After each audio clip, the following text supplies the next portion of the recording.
click the go live button on YouTube, and it's not actually it'll start the video when I'm in the middle of a sentence. So that's kind of why I'm rambling. I haven't found a solution actually. It's like when you go to Google and you say, what do you do about this issue? Like it says, oh, you just need to consider the latency. And it's like, well, I'm considering it. That's why I'm searching. That's why I'm searching about this. I'm trying to figure it out. But welcome everybody. I think we're live now in the chat. Please let us know if there are any issues. But if you're hearing this and everything's good to go, let us know.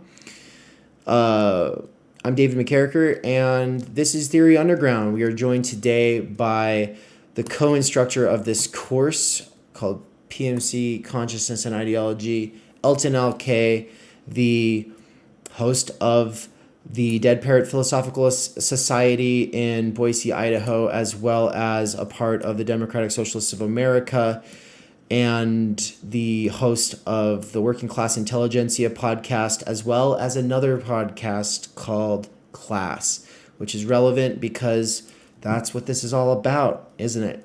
And how are you doing, Elton? I'm doing great, other than my dead battery headset, but as long as you can hear me, so I'm doing good. Yeah, no, I can hear you fine. Whenever there's bad audio, we just have to remember that, Trapo Chap House or whatever, those guys started on Google. Trap House. Trap House, yeah. Trap House, there we go. Yeah, they started, they started with Google Hangouts and their laptop audio, so it's okay. But then again, sometimes it's not listenable. Like you just can't hear it over the machines at work. And that to me is my biggest concern. When Andrew and Nick started K-Voy, the channel, and I could never hear Andrew over the machines at the Amazon warehouse, which is just, it's because he had a terrible microphone. But anyway, today we're going to be talking about two seminal works as far as the theory of the PMC goes. Barbara Ehrenreich is the person we think who has been kind of neglected as far as all of every time the PMC comes up, people will say, oh, PMC, and then they'll think about it in terms of like how Catherine Liu uses it, how some apparently Twitter people might use it, about how, or they'll do the thing, which is quite common. This is common with Douglas Lane of Sublation Media. This is common with C. Derek Varn, as well as, I was just watching this streamer called President Sunday. All three of them, whenever they hear the PMC, they always bring it into relation to James Burnham. They always say, oh, it's Burnham. In the case of the streamer, the debate streamer, President Sunday, I don't know what, I think like the algorithm recommended me a video. I clicked onto it, and then he was critiquing somebody, and in an article it said something about the professional managerial class, and he read that aloud, and then he goes to the camera, he goes, oh, a Burnhamite. And it's like, well, it could have been an Ehrenreich, right? They don't doesn't mean that they have to be a Burnhamite. But why is this controversial? Why is it controversial that James Burnham has something to do with the concept, and what does he have to do with it? That will be the topic of my lecture, but I want to turn this over here in a minute to you, Elton. But before we actually get started with our lectures, is there anything we want to talk about from the forum related to the syllabus, any logistical things we need to get out of the way up front, or any questions you've been thinking about concerning these readings?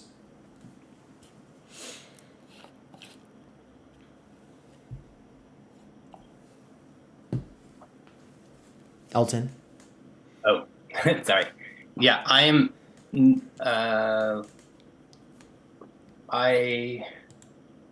don't have anything. I apologize. No worries. You're a working man. I did read through the forum, and everything I read, I appreciate that there was quite a bit of thought that had gone into it. That being said, I wasn't able to come up with any comments on it, but I do appreciate people adding comments to the forum. I think that that's probably one of the biggest problems with forums, especially in the age of universities using some kind of forums, and that is that there's like this pressure to respond, and it's just like, yeah, if you don't have anything immediately, then why do you need to, I don't think we need to. But I did respond to Sabine's wonderful and long and a post, which was a lot, and it's a lot to think about, and I'll be keeping I'll be returning to it. So as far as the syllabus goes, I just want to say that everything's there. Don't forget it exists.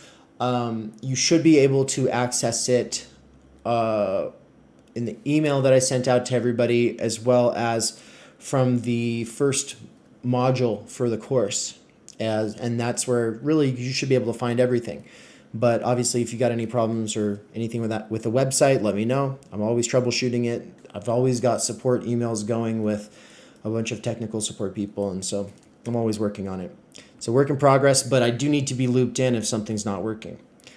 I guess as far as questions for the course, I think the biggest question is going to be, who needs to think about this? Why do we need to think about this?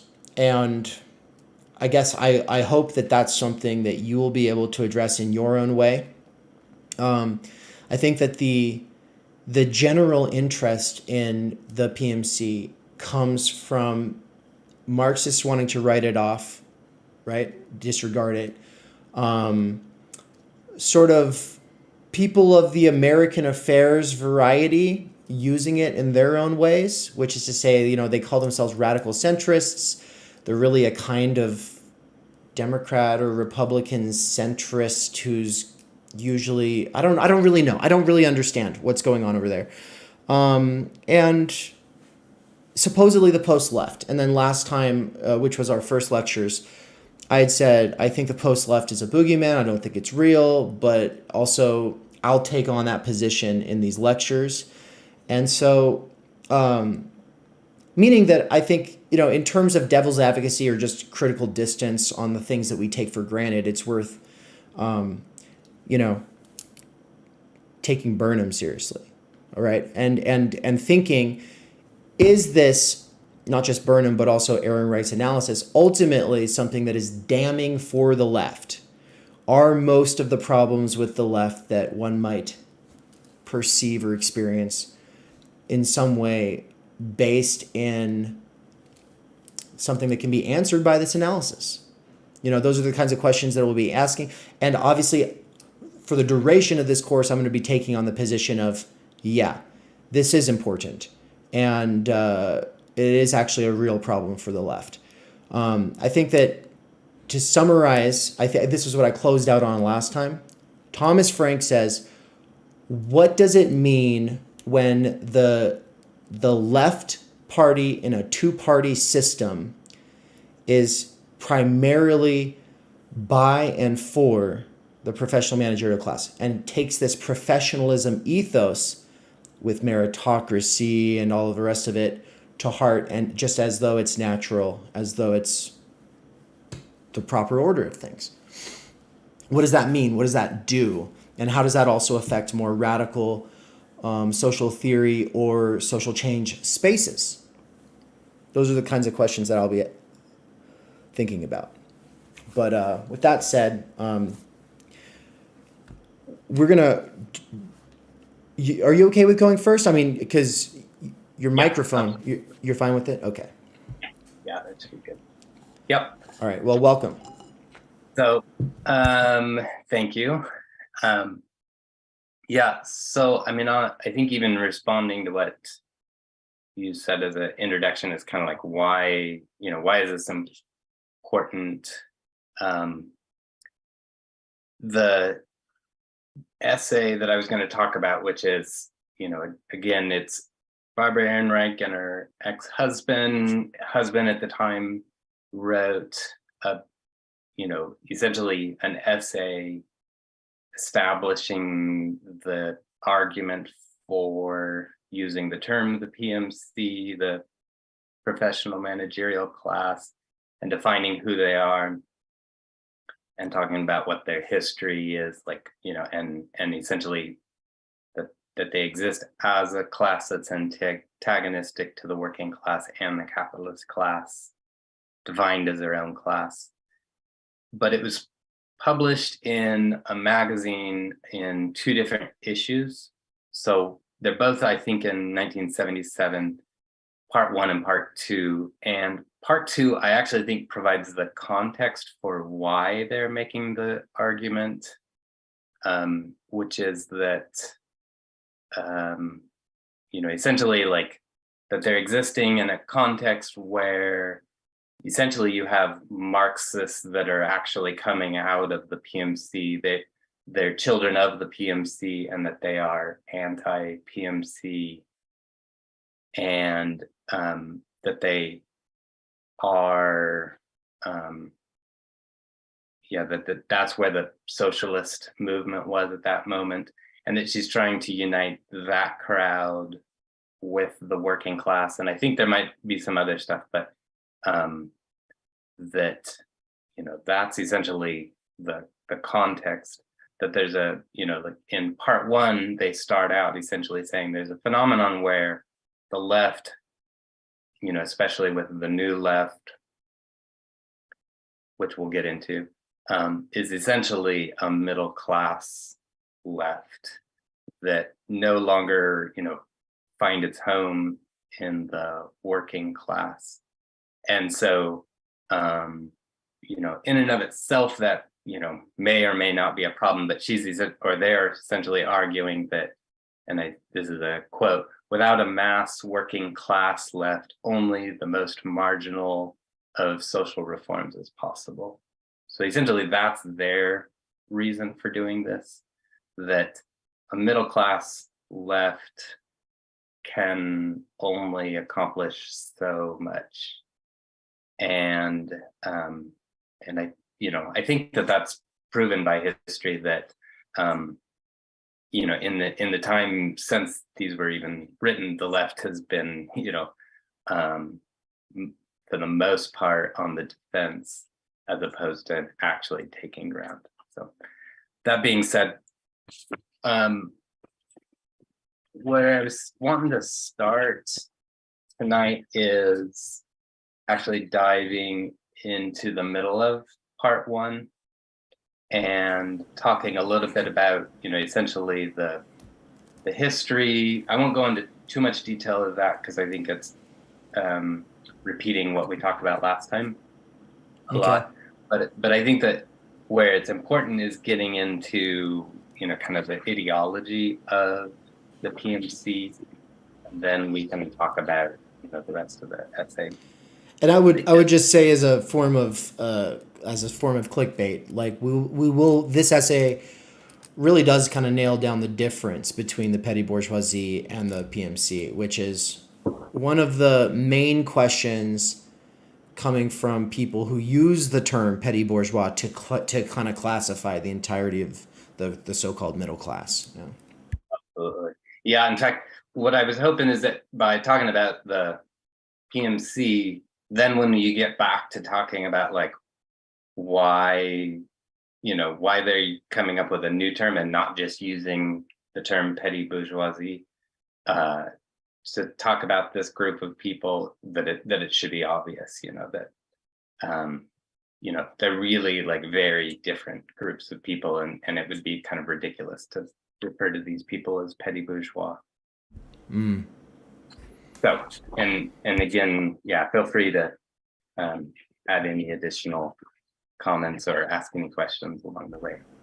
For sure. So in the middle of the essay, they start talking about the rise of the PMC. We've talked about that, and then, Dave actually read the text, so there's a lot of talk about 1890 to 1920s, the progressive era. That there's some other dates that are thrown around in that era, and it's about essentially the capitalists making so much money that they can afford this new group of people, engineers and social engineering, and I'll get into the list of people, but essentially the what the middle class had been ended up just exploding overnight during this era. That you see engineers going from, and I had some numbers here, I can't remember if it was from the text, but essentially a little over 5,000 engineers in 1870 to 217,000 engineers in 1930. So it's just, incredible growth of this group of people. It's the, let's see, the sons and daughters of the old middle class. Excuse me while I. Right. So you're talking about the table that has all of these different professions that went from like being 5% of the population to being, what, a huge percentage. He does it by thousands, and then the total is in millions, right? That sounds right. Yeah. And they talk about how with this growth, there is even a self-consciousness among some PMCs that they were actually doing social engineering, and even thought of themselves as kind of in defense of society, because there was so much conflict between the working class and the capitalist class. I think it's probably safe to say that they didn't see themselves as saving capitalism. Most of the time, they just saw themselves as saving society, that they were, that's what their function was. The public, yeah. Yeah. But it was fundamentally, the way they describe it is about class formation, that they were even aware to some extent that they were forming a class. So they were, of course, serving a function, which was, class harmony between the capitalists and the workers, and that class harmony, of course, just resulted in less conflict than the Pinkertons, as we talked about, which is to say, just less violence in the workplace and in society in general.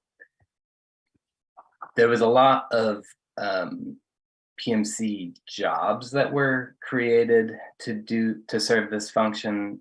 We of course talked about Taylor and Taylorism, where you have people in the workplace actually, doing planning so that the workers can just focus on the physical labor and be doing it most efficiently, etc.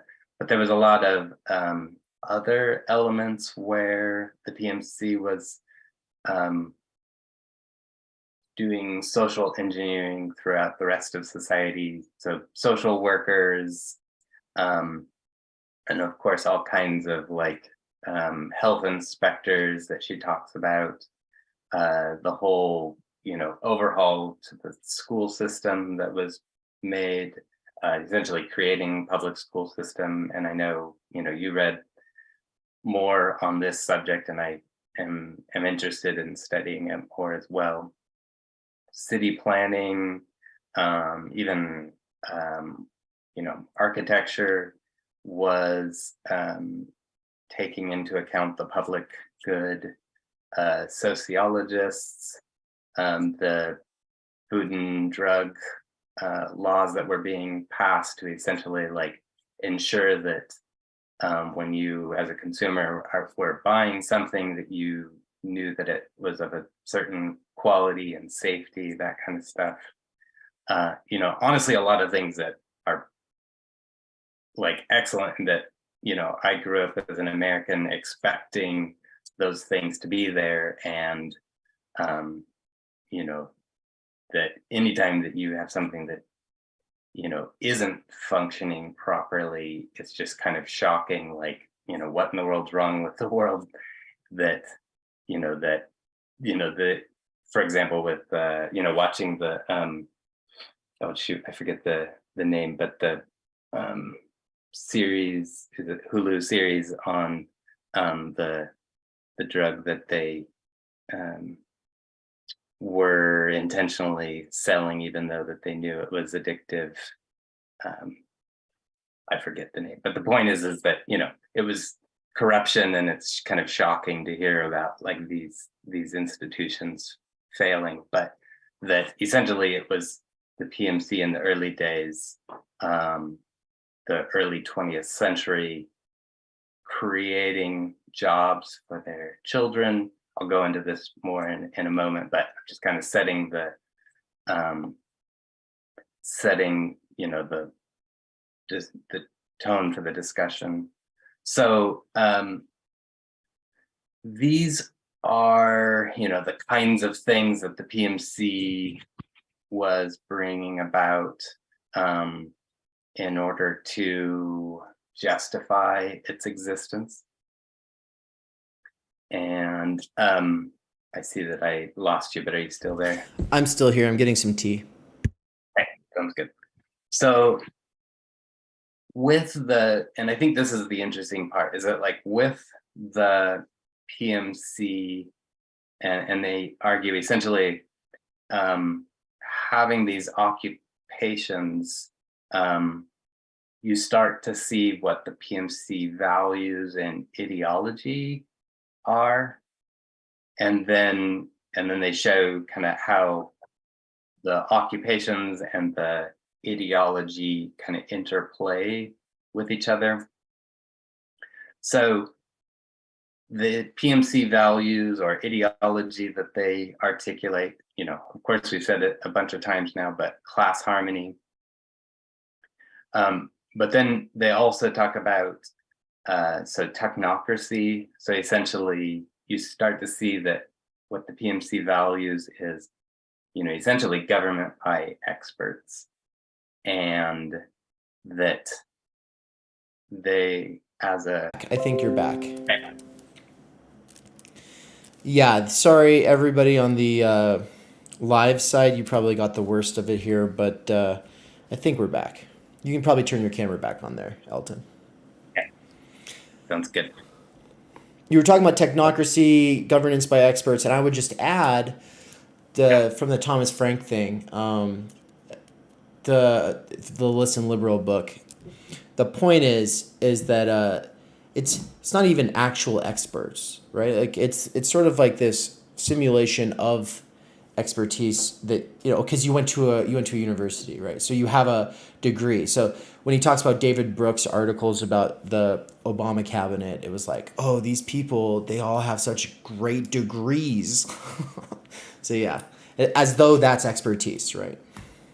Oh, absolutely, yeah. And I have to say, like, I even have some in my own personal experience, like I've brushed up against some of the world of like the elite private colleges and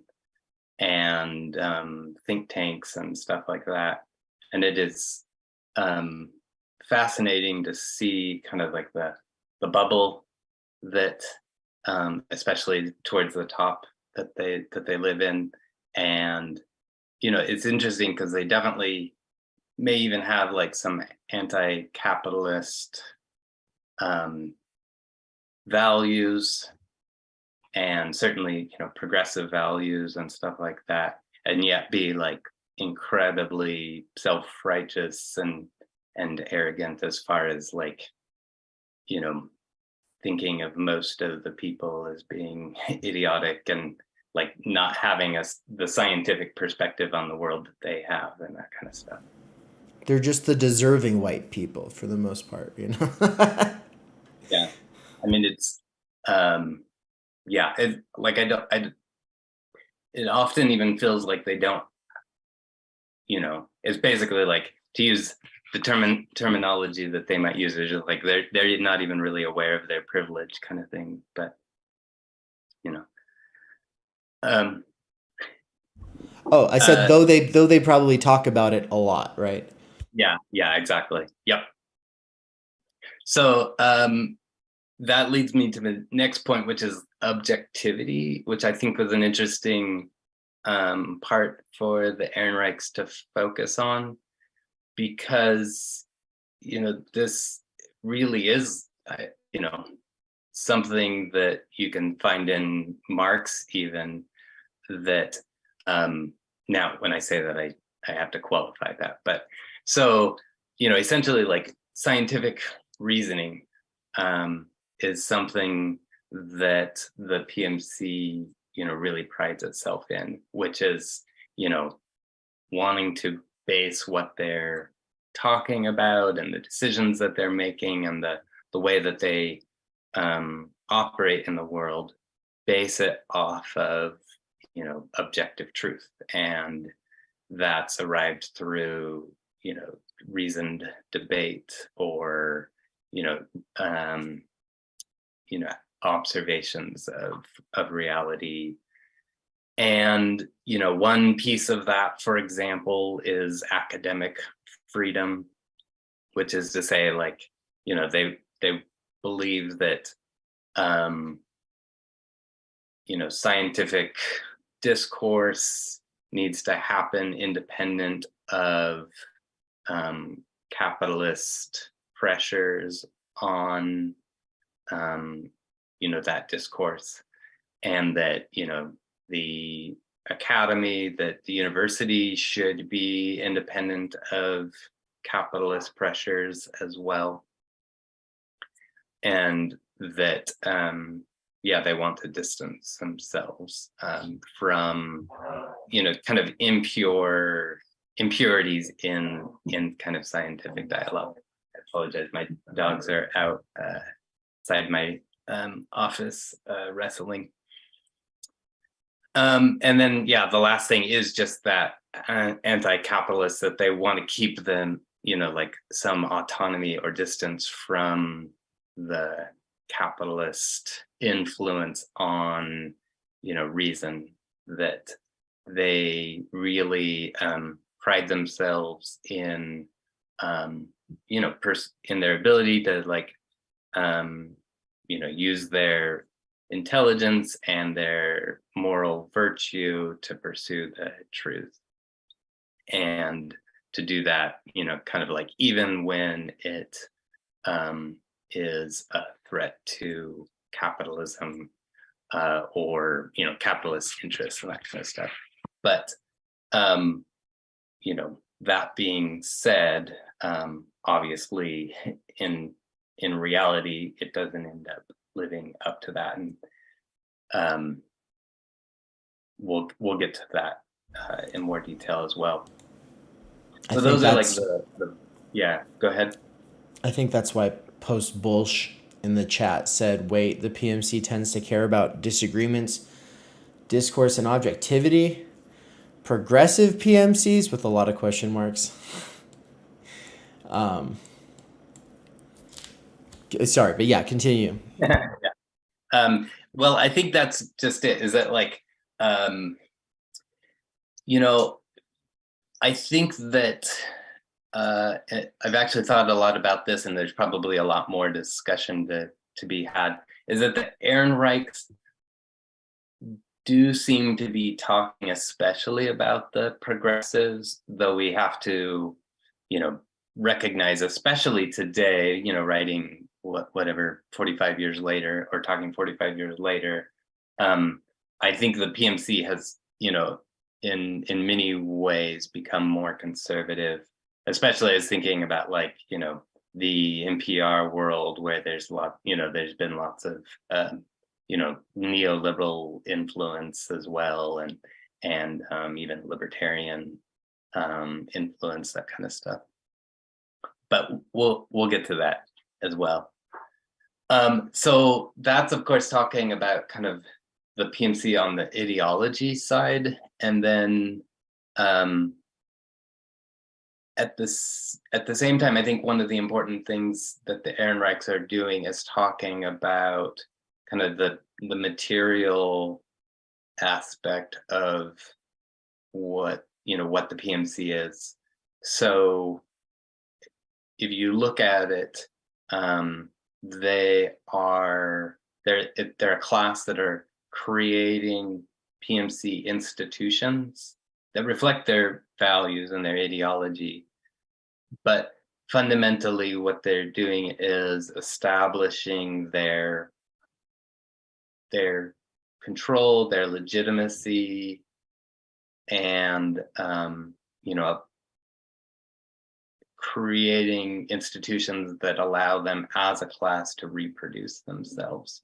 And of course, they're grounded in those PMC values. But if you look at the examples that they gave, you see that within the PMC, they recognized that if they were going to do this, they had to do it collectively, which is always the case. Well, I shouldn't say always, but if you look at like the capitalist class moving into power, French Revolution and all that kind of stuff, it required some level of collective action by the capitalist class.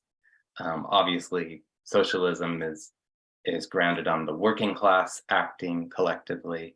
So with the PMC, they formed, I think like, for example, the professions created institutions, whether it's like some kind of certification or, like, what was it? Taylor was a part of the society, what was it? The president, he was the president of the American Society of Mechanical Engineers, for example. So those kinds of institutions where they establish some kind of like body of knowledge, ethical standards, these barriers that you have to be able to overcome, whether it's through some kind of testing or certification or hours of work experience.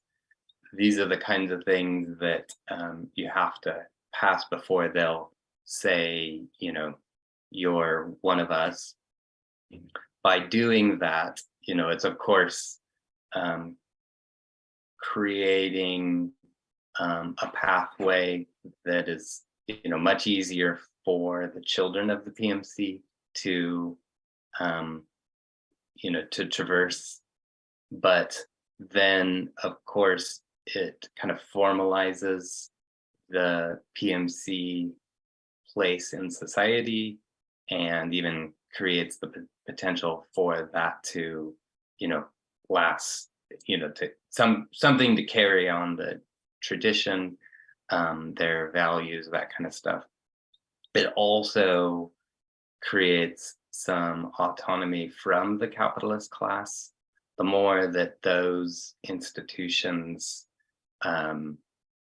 essentially are able to thrive on their own, then it gives them more legitimacy that the capitalists then have to defer to. That, for example, with engineers, if a capitalist wants to hire an engineer in that kind of job market, they need to essentially defer to the whatever engineering institutions as to what qualifies as quality engineering, and obviously there's going to be I'm forgetting the word, but essentially, campaigning for regulations that support what that engineering institution is requiring as far as what laws or quality expectations are required for building new dams, or for building new whatever infrastructure. And I think it's interesting to think about those kinds of things as fundamentally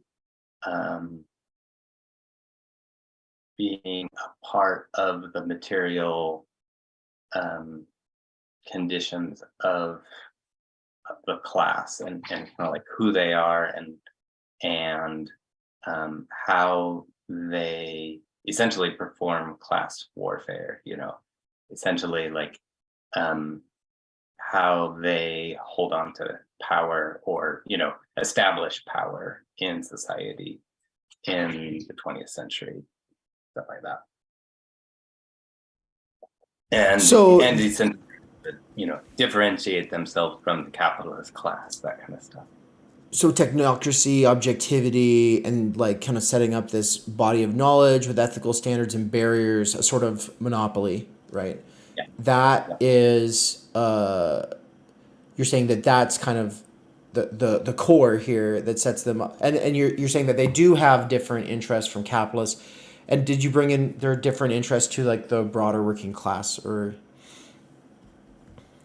Well, so I don't think I stated that explicitly, partially just because we emphasized it a lot last time. So Okay.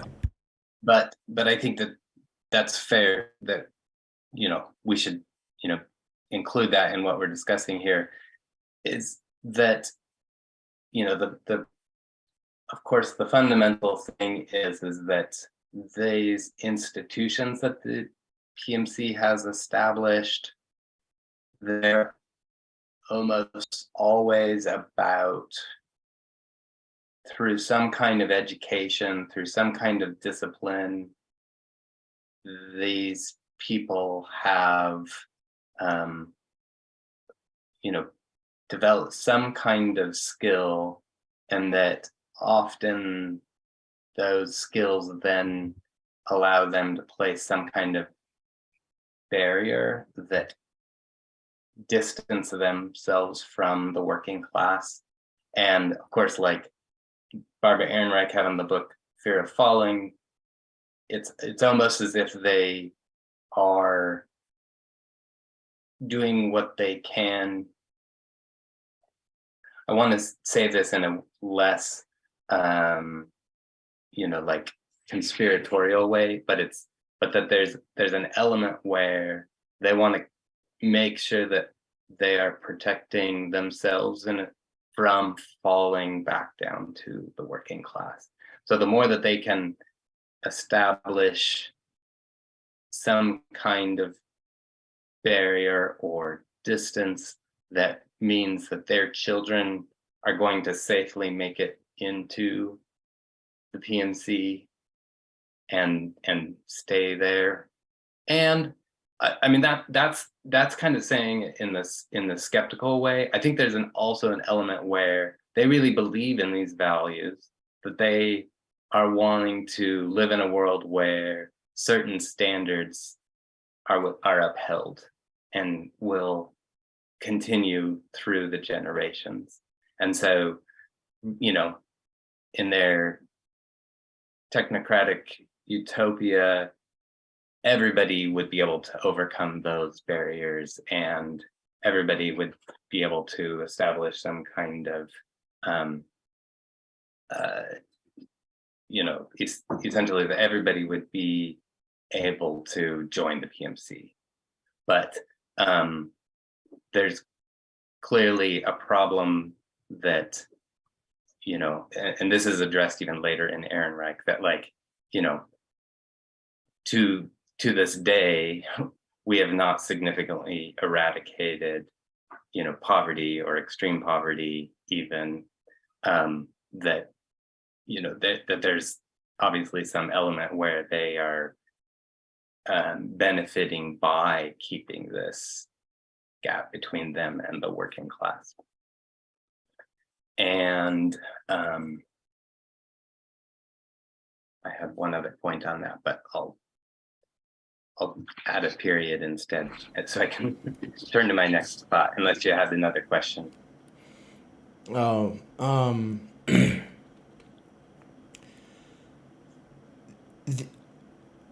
the on the fear of following note, I Yeah. think that it's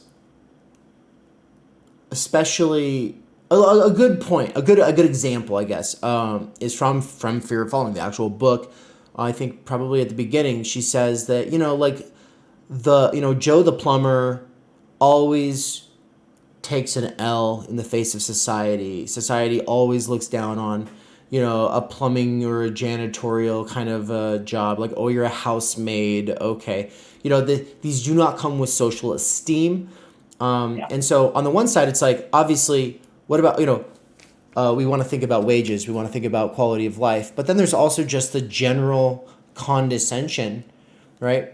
And she says, but with that social status acknowledged, at least in the 70s, that janitor could or plumber could. I mean, I understand that the two jobs seem far apart, but at the time, either one would have been able to afford a house and support a family. Okay. And the point is that's no longer the case.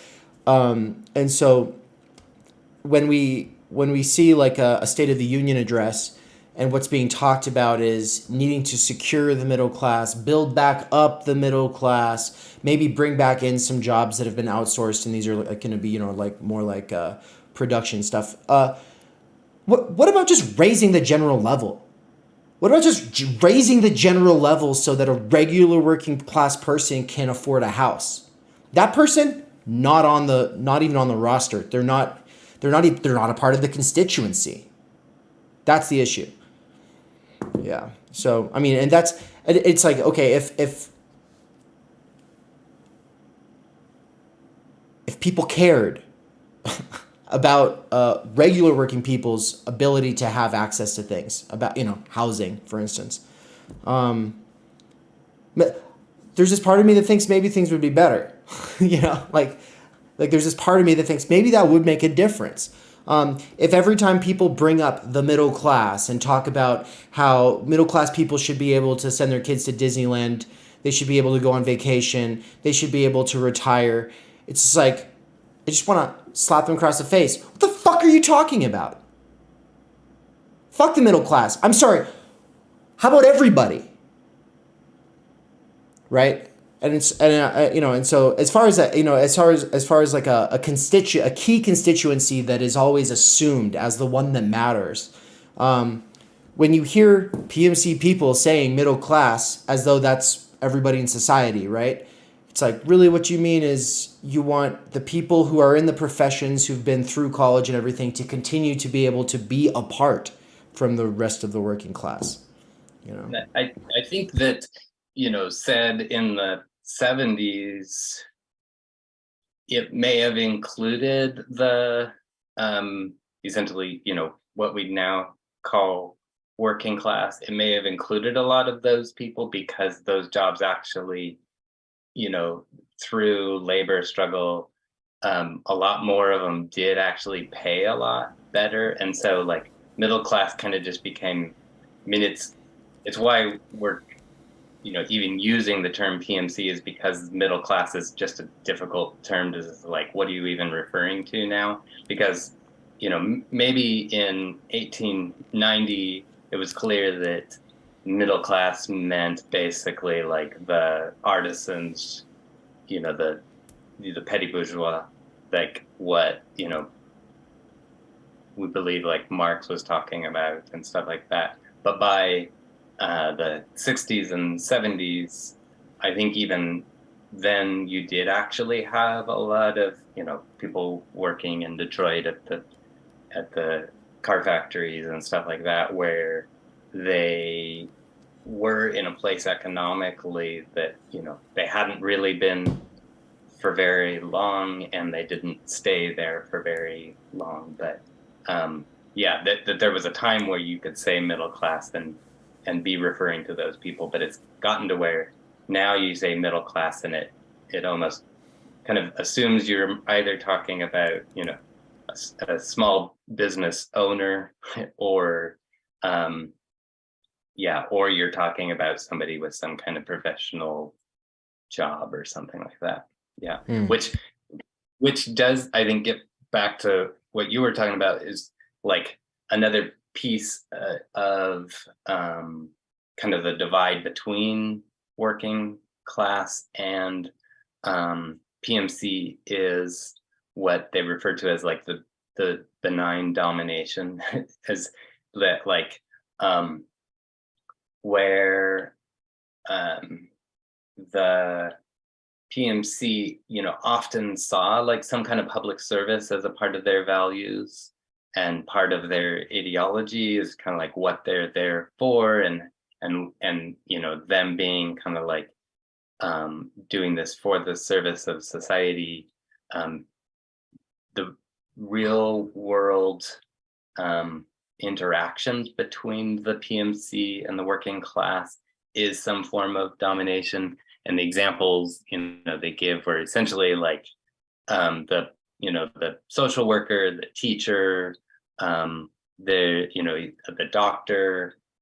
Whenever the working class do have some kind of interaction with the PMC, it pretty much is always in some kind of like subservient interaction where, like, yeah, maybe the PMC person is, you know, helping them with some situation, but of course it's going to, you know, build resentment on one side of that relationship, and arrogance and condescension on the other side of that. And then just the last thing on this piece of the PMC is, you know, that they talk about. Yeah. So we're back, and you know, I wouldn't be surprised. I wouldn't be surprised if it happens one more time before we're done. But you know, it was usually our internet's really good here, but something's going on today. So anyway. Okay. No worries. We'll make the best of it. So just as I was just talking about how I think there's actually much more to be said about kind of like the professionals versus the managers, that, you know, essentially the managers end up being like subservient to capital. And I think it's kind of interesting that they create this concept of the professional managerial class, but I actually think that there might be like a whole lot of antagonism between the professionals and the managers, that at least the ideal of the professionals that I talked about ends up being like, you know, dramatically undermined by the managers. Now, when I say that, it depends, of course, like, you know, how you're defining managers and stuff like that. But would an example of that antagonism be that you know, there might be a manager who has to actually care about turning a profit, whereas there's a professional who cares about ethical standards, and those two things are coming into conflict? Yeah, okay. Exactly. And I think that we'll get into that, you know, at the beginning of part 2, especially, but it's it's kind of like the downfall of the PMC almost, because you know, that those values that I talked about of the PMC, like much of them are actually, you know, just Enlightenment values. Even, you know, they're not necessarily bad things. It's just that I mean, I think fundamentally the problem is the subservience of the PMC to, you know, capital. That being said, I don't want to let the PMC off for all of the other harms that were caused, but I think that, like, when we get to part 2, there's going to be, you know, essentially a reckoning that comes because of the professionals essentially selling out in one form or another to capital. And they even do talk about that to some extent with like with PMC institutions, like not even requiring somebody to be certified. Like I think they gave an example of an engineer or something like that, like starting to like lower their standards, where really it was more kind of like whatever met the needs of industry, basically, was kind of like how they defined it.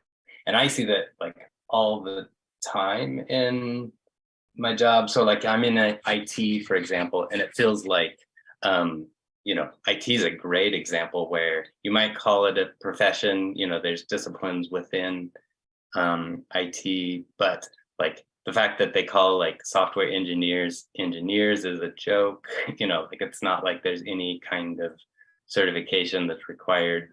And the certifications that exist, is created by Microsoft or whatever institution. Most of the time, that's so blatantly about, bringing in revenue and stuff like that, as opposed to, quality standards and things like that.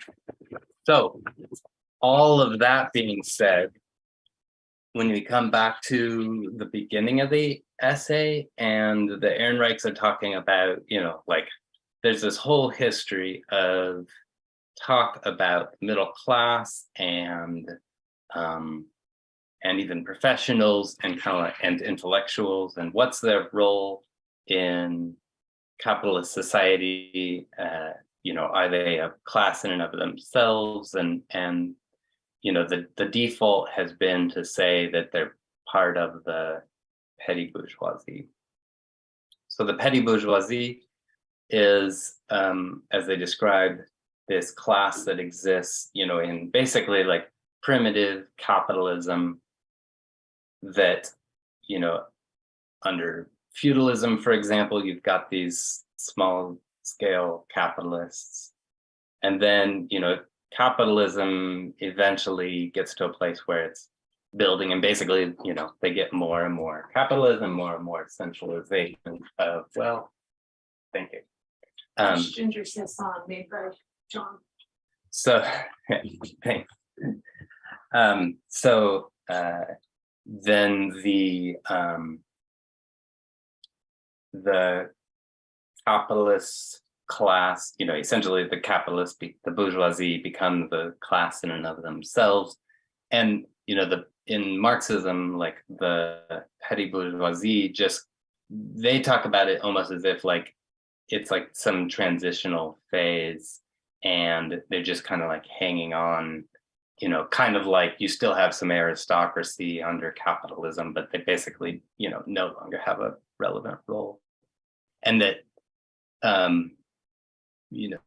that Marxists often end up putting the PMC in with that group, because the petty bourgeoisie are like the skilled laborers who get some capital and are essentially able to, be more independent and stuff like that.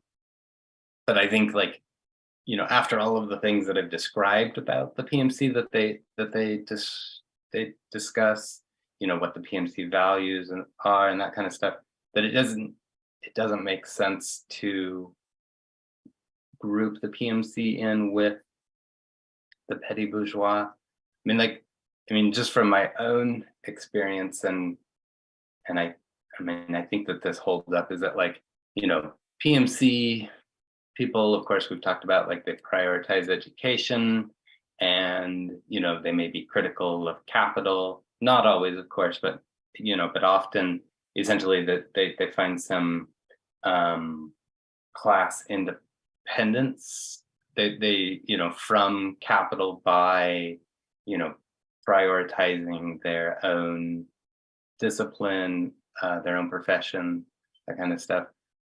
Whereas often with like petty bourgeoisie, they, may be skeptical of education. Honestly, a lot from the people I know, they as, small business owners or whatever, they may know a lot about their field and that kind of stuff, but it's probably not through going to school that they, became a small, a successful business owner, that kind of stuff. And they may even be, pretty skeptical of college because, well, if you look at it, like, I didn't address it, but like college is, one of the major PMC institutions out there these days. I mean, obviously there's a big piece of college being about educating people to go into the workforce, but it's also one of the primary institutions where those values that I talked about from the PMC are reproduced into, future generations. And I talked, last time about how going to college really transformed me into, somebody who's, adopted PMC values. I had, this and that prior to, PMC value prior to going to college. But I think like from my own life experience, it's clear that, yeah, that's, one of the major PMC institutions for reproducing the PMC class. And, in my experience, petty bourgeois do not, respect that. And maybe I'm overstating that, but it's, it's been a conversation on, I don't think I'm alone in that kind of perspective. I do recognize that both,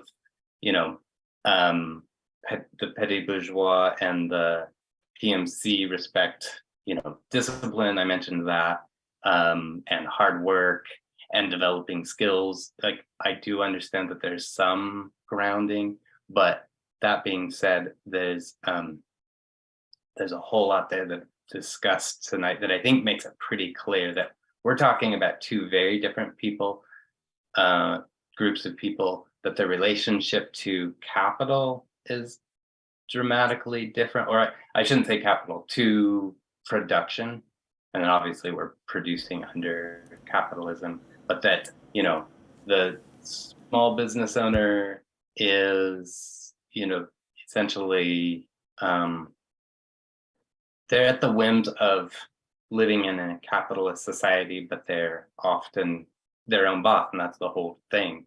Whereas, the PMC can only be their own boss so much as they are establishing themselves as a class that is, is justified. Like, that, trust me, you need my expertise as a doctor to be independent of, the profit motive and that kind of stuff, which, is a whole nother topic that I'll just say that the Ehrenreichs wrote a third essay actually that we won't get to, but they even mentioned that, like, if you look under neoliberalism, that that the professions actually have essentially been losing that autonomy and have been essentially that the way that the economy functions and all kinds of things, like, they're more and more dependent on capital, so that doctors no longer are starting their own practices. They're getting jobs at these huge hospitals and conglomerates and that kind of stuff, and that they have to, follow the, the dictates of the boss, that kind of stuff. Okay, so I did a whole bunch of talking through essentially the ideology of the PMC to try to, make the case that the PMC is a class in and of itself, separate from the petty bourgeois, because that's obviously a topic that keeps coming up. And I also think that it'll lay the groundwork for talking next time we meet. And I'll stop unless you have any questions or anything else that I missed that you want me to touch on. I think I just want to dive in with mine because I'm hoping you'll have, that if I can do it in 40 minutes, then we'll have time to talk about things, and that's the goal. But because last time you had to leave, and it worked out just right, I think. And I've got a little bit more time tonight as well. So. Okay, cool. All right, everybody. Well, let's see. What do we need to talk about? I have a lecture. And I'm not going to just read off of it, but I do hope to tie in a few quotes at some point. I have to start by making some disclaimers. In the world of theory, if I talk about Marx or Heidegger or Carl Schmitt or Agamben or Arendt or Levinas or... Look, no one's going to be like raising an eyebrow. You might get a couple of people that are like, Heidegger, really? Which is weird because like he's not a political theorist, but Carl Schmitt is. And nobody's like, Carl Schmitt, really? Right? Well, Carl Schmitt was a Nazi. Okay, what's going on with Carl Schmitt? He's basically extending the Machiavellian project to the 20th century. And it's his concept of the political is one that you must pass through if you want to think about sovereignty today. It's one that, you would have to think about sovereignty, you would have to read Schmitt, you would have to read Agamben, you would have to read Foucault. Like, that you have to pass through them. In the same way, I feel like Burnham is someone that we have to pass through. And I say we in the sense of people who are getting into theory, who are wondering about the relation of Marxism to theory more broadly. But I don't think people tend to pass through Burnham, yet I think it's necessary. So why? Why do people not want to engage with him, and why is he necessary? All right, well, he's necessary because he wrote the book, The Managerial Revolution, which had a profound impact on the National Review. The National Review was the neoconservative journal, or what? I don't want to call it a magazine, but it's a review, okay? And it did a lot to shape U.S. foreign policy. It did a lot to lay the groundwork for how anti-communism developed in the United States. But I think the part I'm most interested in... Oh, yeah?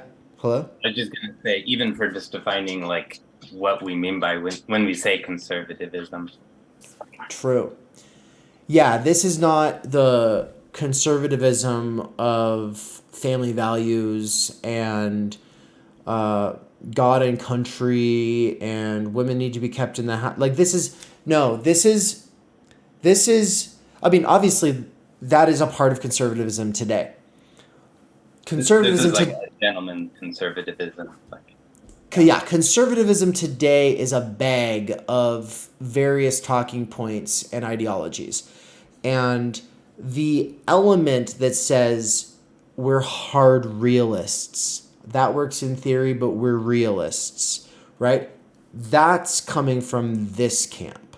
The side that says we can't be isolationists, we need to get our hands dirty on the world stage. Sometimes that means taking the side of a dictator to screw over another dictator. And of course, they always take the side of nationalists over communists. And so, and obviously with, you have neoliberalism also kind of backing Pinochet and stuff like that.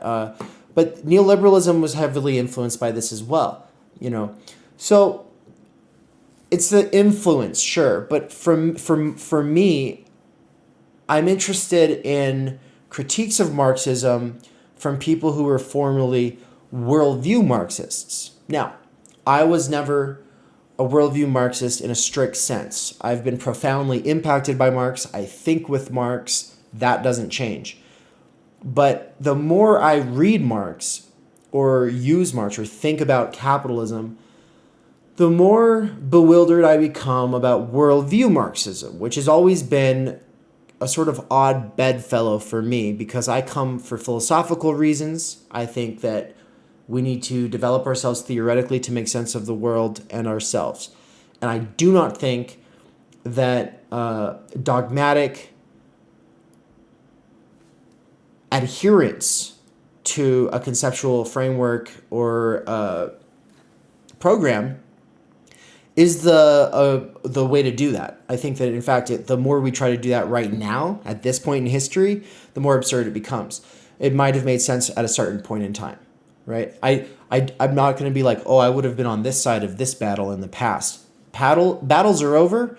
The people who lost the battles, we can sympathize or we cannot. We can try to add a little nuance, but that doesn't change the situation concerning theory. And so, anyway, as far as like levers go, right? As far as like us developing a sort of like post-left reader, like, and what I mean by that is as far as theories go that critique, extend, or hopefully want the left to do better or want some kind of good social change to come about, but sees certain deadlocks that we're stuck in.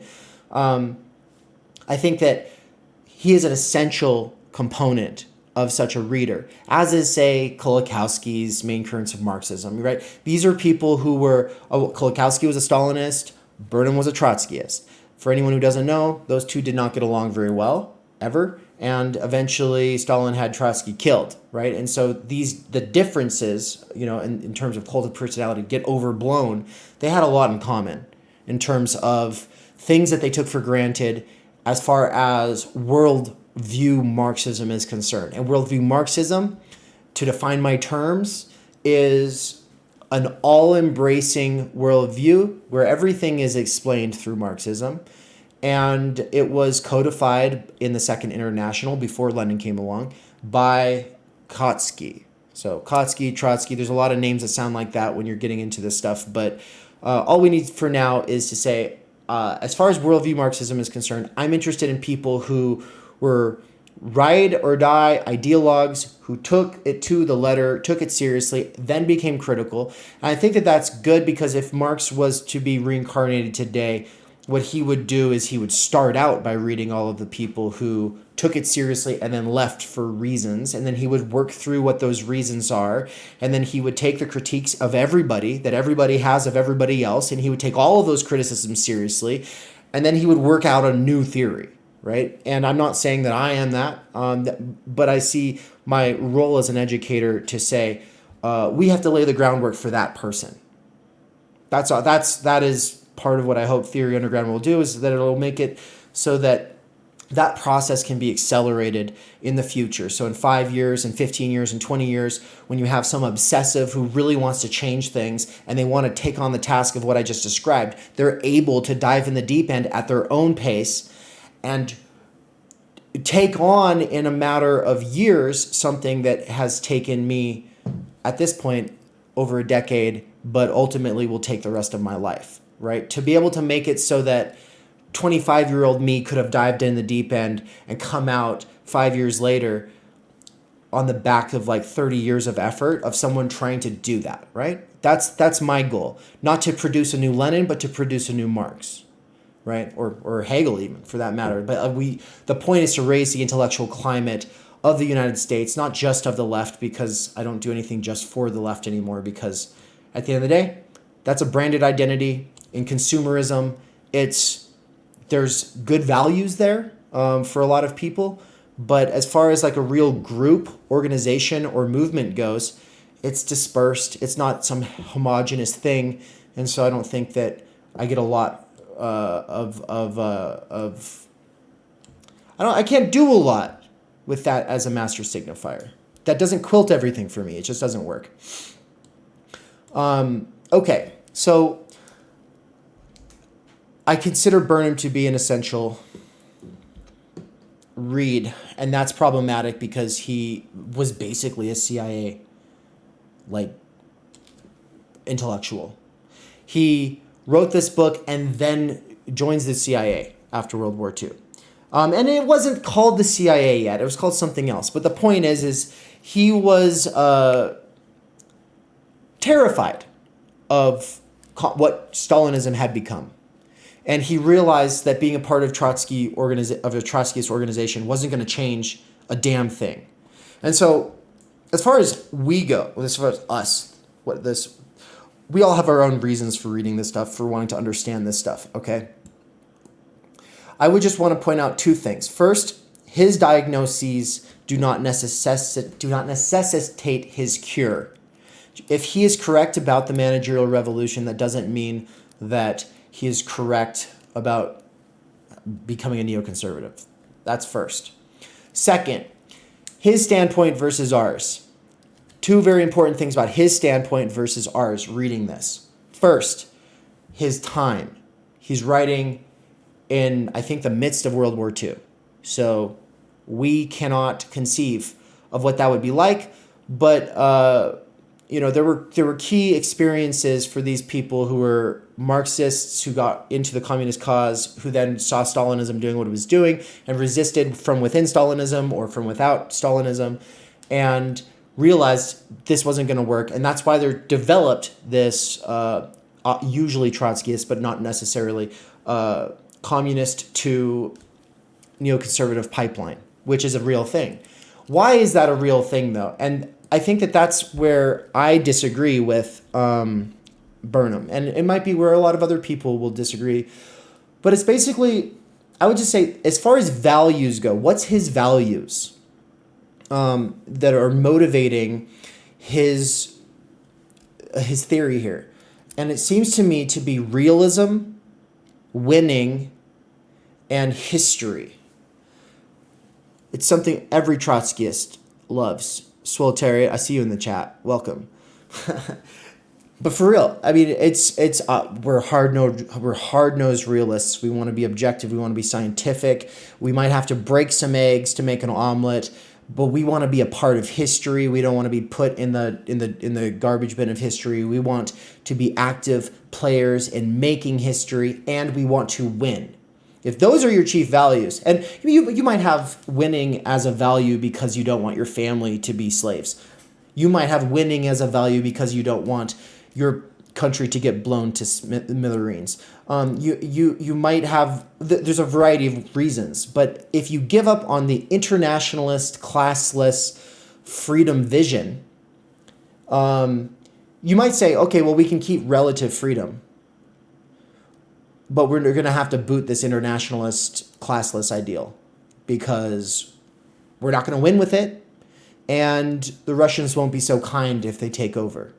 So I'm not doing apologetics, but in a sort of sense I am. I'm saying I can see where a person operating under those values is coming from. They're not my values. I do think realism matters. Like, we can't just be utopian, for sure. But history, being an active player in history, has less appeal to me now. Maybe I've just internalized a little bit too much of like this death of history like idea. I don't know. But like for me, it's just like, I'll be forgotten. We'll all be forgotten. Being remembered by history is not my grand plan. But I do think it was for him. Solitariat says, oh snap, I made it for something. Yeah, man, I'm just getting started. And then he said, the pipeline is way overstated. It's only like 2 to 3 people. Yeah, but it's the 2 to 3 people who are thinking. The rest of the Trotskyists, well, you hang out with them. I'm just kidding. No, I'm kidding. But no, it is the 2 to 3 people who had a huge influence, right? They had a huge influence when it comes to not just foreign policy, but also certain fundamental operating approaches that conservatives bring to the table now. And I think it's part of why they're good at winning, honestly.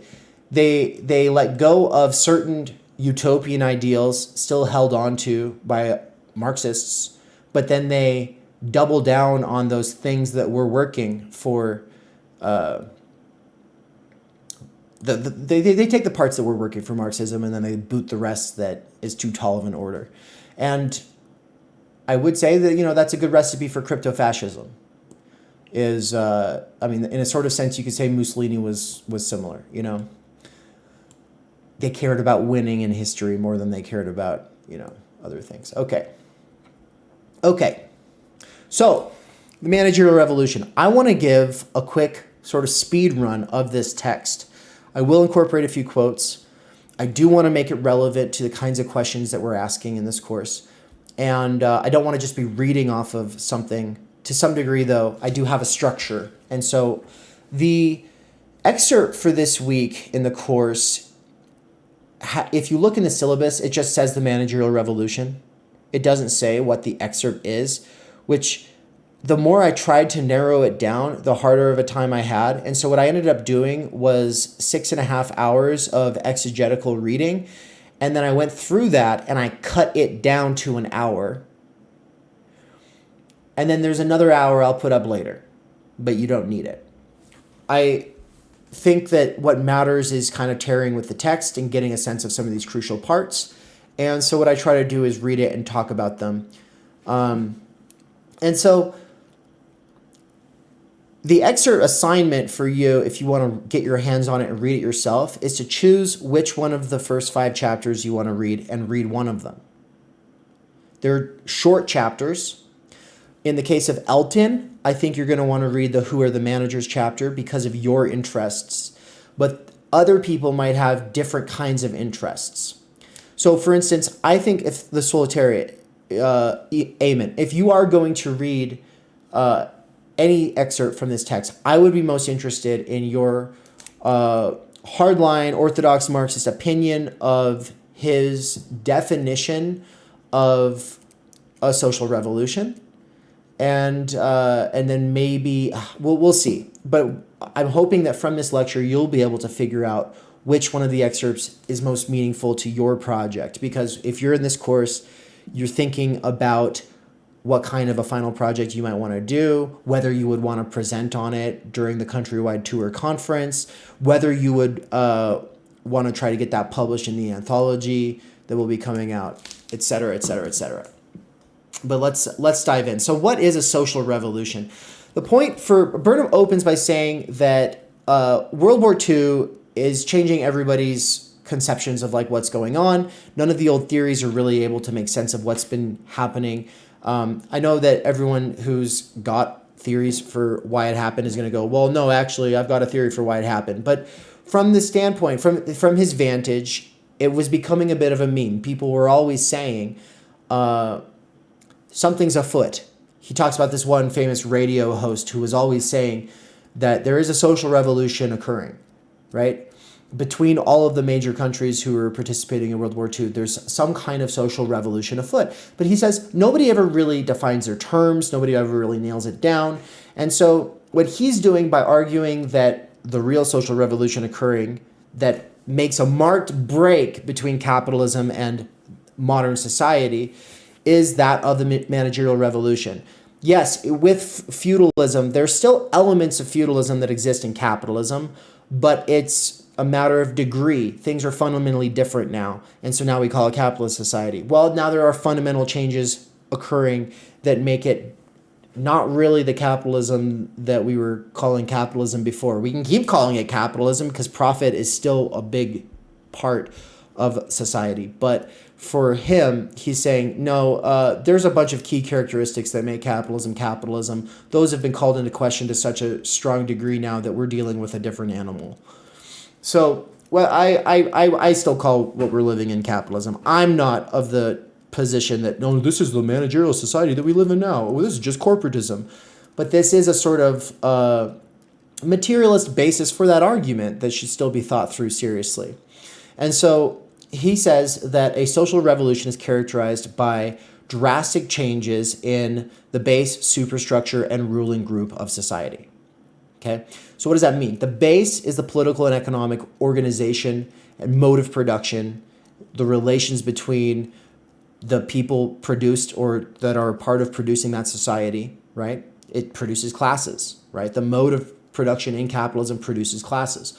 And it is the mode and relations of production in that society that makes it what it is.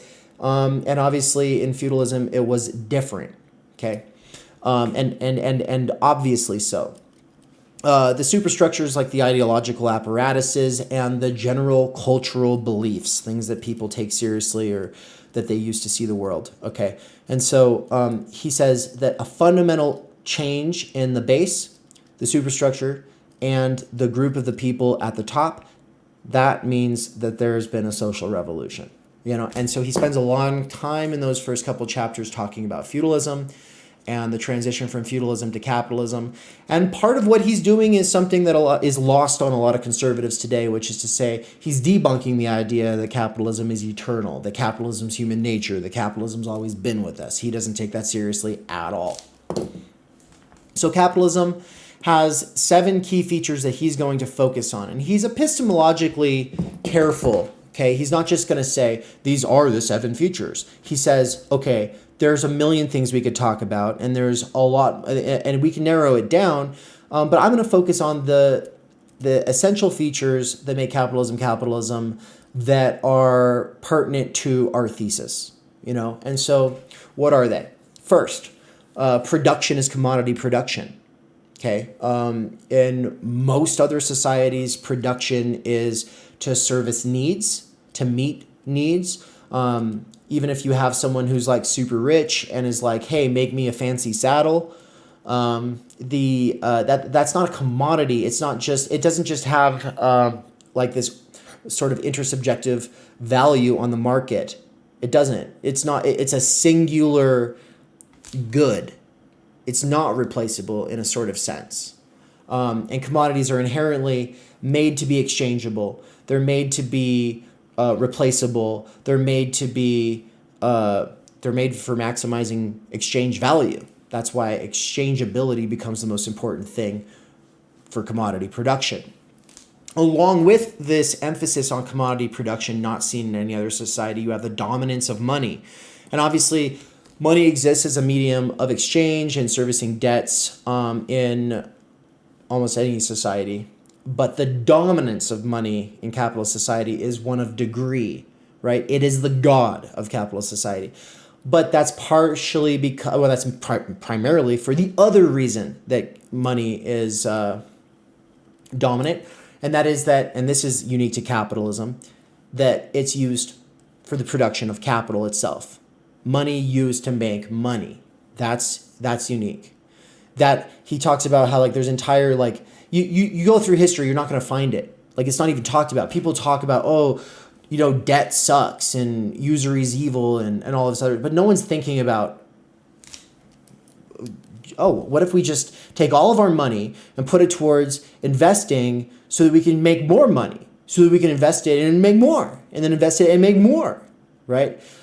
He talks about how it's not always that things were produced to meet needs. There was also conspicuous waste, right? And he touches on that, which is to say like grand castles and cathedrals and like big parties.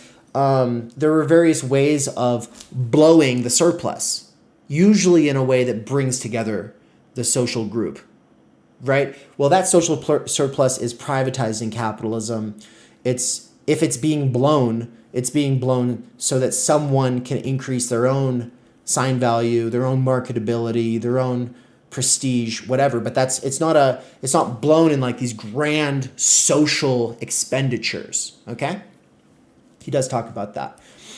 I've really only touched on 2 because there's just a lot of facets of those 2, and that was the production of commodities. Sorry, hold on. Computer, stop freaking out on me. Okay, so yeah, the 7 key features so far, it's production of commodities, like commodity production, the dominance of money used primarily to make more money. And then third is private property production. Private property producing for profit. Now you could say that that's kind of inherent in the other 2. Of course, they form a system. They're all interlinked. They're all they're all feeding into one another here. That's why capital is a system. Capitalist crises, unique capitalist crises, the booms and busts cycles of capitalism, those are unique to capitalism. Famine and drought are experienced everywhere in the world. You might go out in the woods and get eaten by a bear. Tragedy happens. People have always had to deal with shit, hitting the fan. But Burnham's like, no, capitalist crises are unique, and everybody has their own theories about why they happen. And he's like, I'm not even going to get into that. I don't have to. They're unique. That's enough. And one of the things he will come back to is that those crises are compounding. They do get worse. They're not just going away. That's part of the reason why there's this managerial revolution afoot, is because it's a way of trying to hold things together. It's a mediating tendency, is how Grossman would talk about it. It's how Ted Reese would talk about it. 5, market regulation, insofar as the market mediates everything and regulates like the value of things, right? Like that is not centralized, that is not planned, that is free, it's laissez-faire. And you do have state interventions going all the way back through capitalism into feudalism. Obviously, state intervention has always been a thing, but the general tendency has been in capitalism for the market to be this sort of black box God thing, right? Not something that a bunch of people step in and say, okay, no. The market's creating issues, okay? The market is making it so that insulin's too expensive. The market's making it so that whatever, we're going to intervene. Yeah, no, that's not part of whatever made capitalism. 6, because of the mode of production, it creates these relations of production, primarily 2 classes, 2 really big, or like, well, 1 really big class and 1 very small class, but the stark distinction or difference between these 2 classes, obvious. It's obvious. You're able to see it. It's empirical. I mean, if you even see the ruling class, right? If you're lucky enough to see someone in the ruling class. But the point is there really is like this proletarianization thing happening where, yeah, people are being, they have nothing to sell but their labor. And they live in some kind of a hovel and they work crazy hours, right? We were talking about Charles Dickens' world before. In that case, it's very obvious. It's a little bit harder to see nowadays. And there's a variety of reasons for that. We'll get into those eventually in this course. And then finally 7, the 7 of the key characteristics that he wants to focus on. Individuals as property of or owned by nation states instead of men of titles. Okay, that is a unique difference in the history of the world. Nation states are not really a thing. Like there were city states, in like the ancient world, but individualism coupled with this idea of the nation state is unique to capitalism. And he talks about how nations aren't real. They're not divided up along anything real. There are these total social constructions, and they are a part of what holds together capitalist ideology, because capitalist ideology is based in this idea. He focuses on 2 things when he's talking about capitalist ideology, and that is individualism and progressivism. And progress in the sense, not progressivism in the sense of Woodrow Wilson, but progress in the sense of things are getting better because of technology and free trade, and we are on a path towards paradise, but it's going to be on this earth, right? So that's the major break between feudalist society and capitalist ideology. In capitalist ideology, the idea of eternity and paradise that was in the afterlife gets put here on earth, and the responsibility for that is largely put on the market and technology. And he says capitalist ideology is, and there's a lot of other things that go into capitalist ideology, and he acknowledges that, obviously. But the point is that these are key ideological points that are losing their power, their force. And he's not interested in ideologies being true or false. He's interested, because I said he's this hard-nosed realist or whatever, he's interested in, does it mobilize people? Does this ideology actually work the youth and make them want to join the army? If it doesn't, what happens? And he uses the example of France rolling over for Nazi Germany. He says, yeah, they were powerful. You know, the Nazis were powerful. They were strategic, sure. But that doesn't answer why the win was so easy for the Germans. And so he thinks that the major factor was one that everyone was talking about. The adults in society at the time, in World War II, adults everywhere, were constantly moralizing about how the youth don't have a sense of social responsibility. They don't have these social values.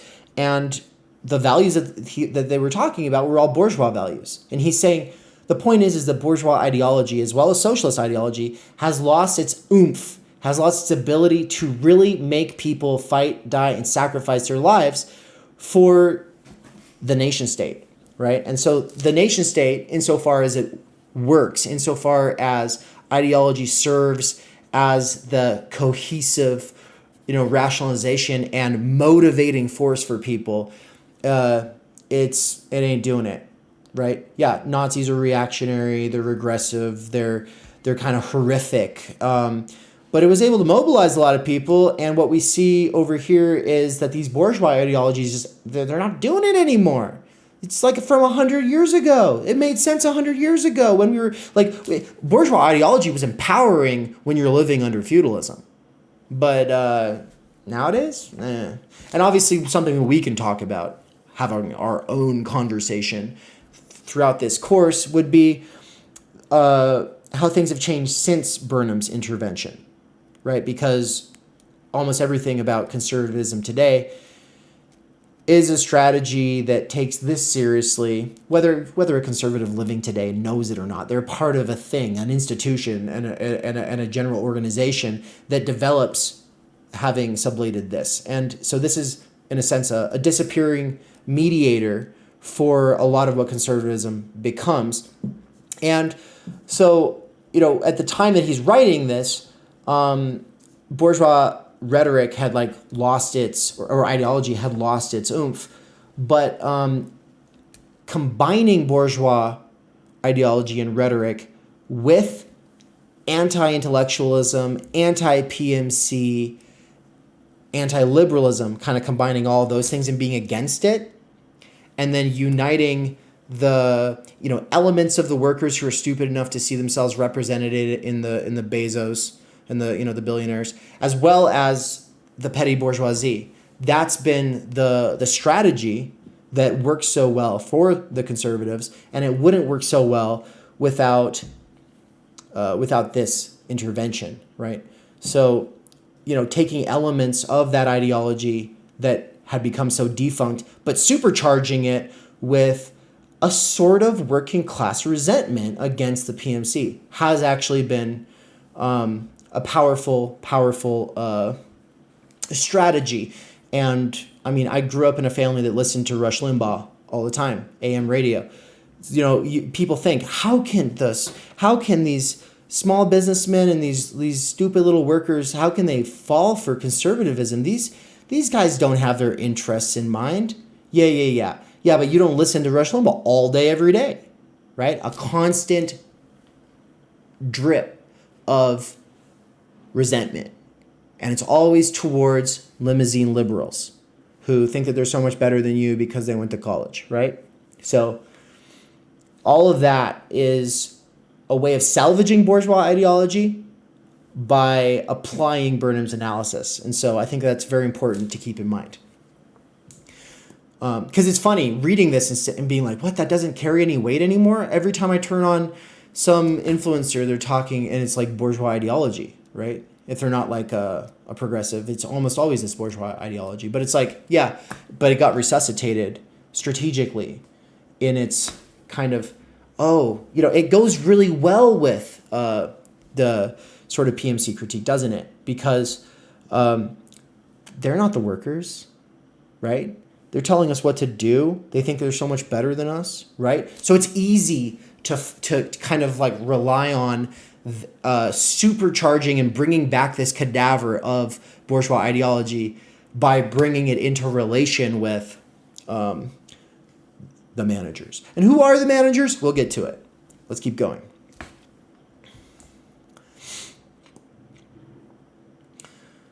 So I already talked about the social revolution from feudalism to capitalism. And so this was all part of the book where he's talking about, where have we been? We have to understand where we've been before we can understand where we're going. And I have to say, he's got like this hard on for predicting where history is going, right? That's a definite, one of those leftovers, those Marxist leftovers. He really wants to be able to say where society's going. But where are we going? So those key characteristics that make capitalism what it is are going away. And he wants to focus on how unemployment is unsustainable. The rates are only going up. The crises are intensifying. And he focuses a bit on agriculture, saying there's a bottom, there's a floor to how low we can go when it comes to like these profitability crises in agriculture, for instance. And, if you watch me reading and doing an exegesis of this text, I did bring in what he didn't see was massive managerial interventions into agriculture and finance capitalism merging to completely reconceive agriculture. So, there are ways that these things get mediated. And then I already talked about the bourgeois and socialist ideologies. Okay, so yeah, the point is that they've lost their oomph. And then, so after setting up that capitalism is not eternal, which is the first big thing that he wanted to debunk for people who take it to be natural, he goes, okay, so what's next? And in almost everybody's minds, for people who believe that capitalism is not natural and not eternal, the natural response is socialism. Socialism's next. Almost, he's saying it's ubiquitous. He says that even liberals who don't like socialism think that capitalism can only chug along for so long before socialism inevitably comes, right? So communists think it needs to be made, and we have to play our part. Whereas you've got like liberals who are like, capitalism is really great. It's probably the best we're ever going to get, and it's going away. And so we're just going to try to milk this thing for everything it's got. And then after it goes away, we'll be in socialism. And he goes, but why? Why? Why do people think that? They have this idea that the abolition of private property necessitates socialism. No, it doesn't. He says there's obviously every society before the bourgeois society that didn't have private property codified this way, and those are all possible. So you could think that there's got to be millions of other alternatives to socialism where you don't have private property playing this role that it does today. So private property abolition is not a sufficient condition for the good life or the great society or socialism or utopia, or it's not a panacea. That's what he's saying. He stresses this for a while, and it almost feels like he's beating a dead horse, but it's like, I don't think it really clicked for me that that's such a powerful point on my first or second reading. It was like over time, it became a more serious thing. I mean, I did a whole bunch of memes about the PMC as a way of promoting this course and put those up on Instagram, and someone comes in there and goes, what is this nonsense? Just abolish private property. Well, that's a perfect example of what he's talking about. That wouldn't do it. That ain't gonna cut it. Okay? So, he uses the USSR as his example of how private property abolition does not necessarily lead to socialism. And obviously a counterpoint is that wasn't socialism. He says, look, Marx's predictions were wrong. Lenin's predictions were wrong. Things didn't work out the way it was planned there. And also, yeah, they abolished private property and enterprise, and then they had to roll that back with their new economic policy or plan, and then it had to get rolled back. It just wasn't working, right? And we could talk about ways that it could have been made to work. We can talk about ways that the Allied countries Messing with the revolution was obviously a big factor, blah, blah, blah. These are all predictable. And the point was Lenin and co. really hitched their wagon to the idea that, no, this is going to bring it. This is going to be it. And then eventually you have Stalin saying, this is socialism. What are you talking about? We've achieved it. And then he swaps out the rhetoric of the party for the rhetoric of the nation, Mother Russia, etc. Obviously, you can say that's opportunistic or whatever, but look, for all practical purposes, he's just saying, look, it didn't go the way it was planned. And it's a good example of how the abolition of private property can still be, doesn't abolish class. In fact, it can be used to make class, I don't want to say more concrete, more stark and insurmountable. So, yeah, he says that internationalism, freedom, and classlessness, if those are the major three criteria of socialism, then what we see happening in Russia while he's writing, he says, is there's less of those three things in Russia today than there are in any of the bourgeois countries that have private property. So systematic disempowerment of the workers, Taylorism and de-skilling is one of the factors that he talks about. One of the big reasons why socialism is not it's not the likely alternative to what we're dealing with today. And he doesn't say Taylorism per se, but that whole section, it's clear that's what he's talking about, thanks to Barbara Ehrenreich's essay. She makes it explicit. But yeah, the systematic de-skilling of the working class and the move away from infantry. Okay, when workers were less easily replaceable before Taylorism, they had a lot more sway. Okay, which was why they were the strategic subject of the revolution, right? Because if they stand back from the means of production, everything stops working, right? When we think about oppressed or marginalized identities, and we think about, are they the revolutionary subject? Well, this idea of the revolutionary subject comes from a strategy developed at the time of Charles Dickens, when it was very clear that the workers can step back and everything stops working if they step back. It's less clear that that is the case now, right? It's less easy to get all the workers to step back from things. We thought that the internet would help. It's only made things worse in a lot of ways. Okay. Moving away from infantry, though, what is the point of this? The infantry is like workers being given guns, right? It doesn't require like intensive training or technology, right? The sophisticated technology, no, not for the infantry, right? The infantry of Lenin's time was the dominant player in war. And then what we have is quickly through World War I, that changes, and then it really changes in World War II, and where actually infantry is the least important, right? We've got bombers, we've got tanks, right? It's more and more technically sophisticated.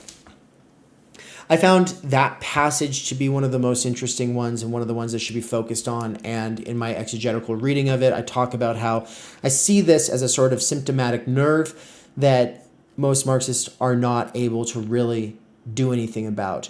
But my point there was, like Lenin was talking to workers who could pick up guns and be the infantry, which would be the major player in a war.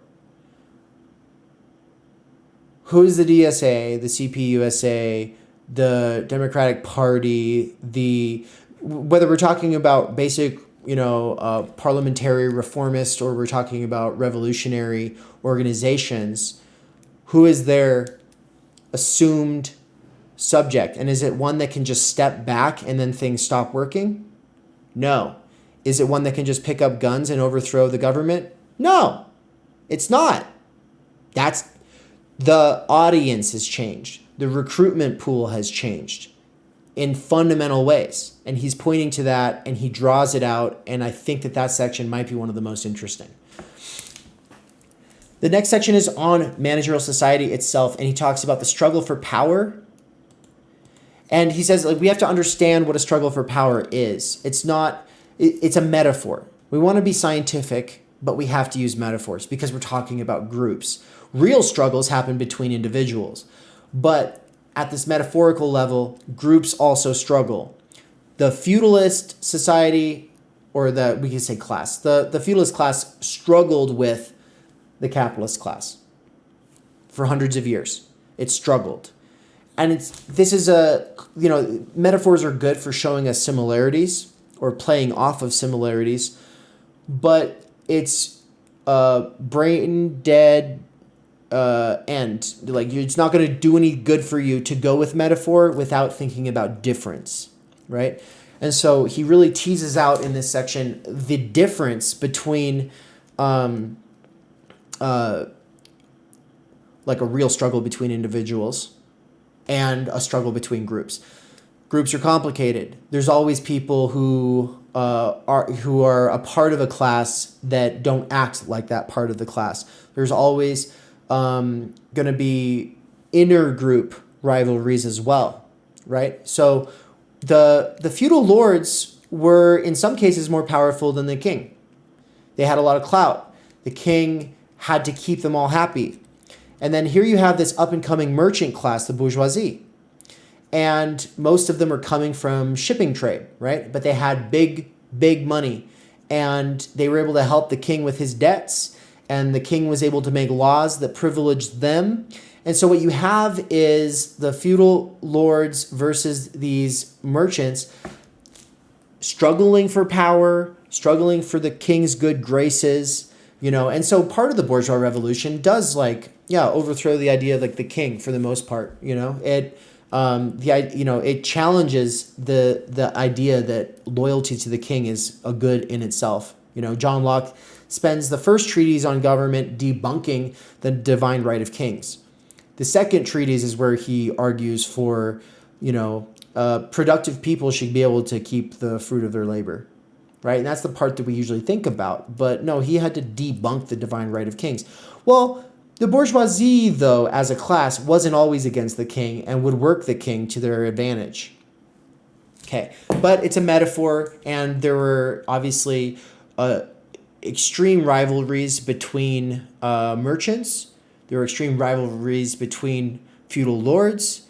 And it's never so cut and dry. And the reason he spends so much time teasing this all out is so that you won't stop thinking about him as being scientific, because he really wants you to see him as a hard-nosed scientific realist. Okay.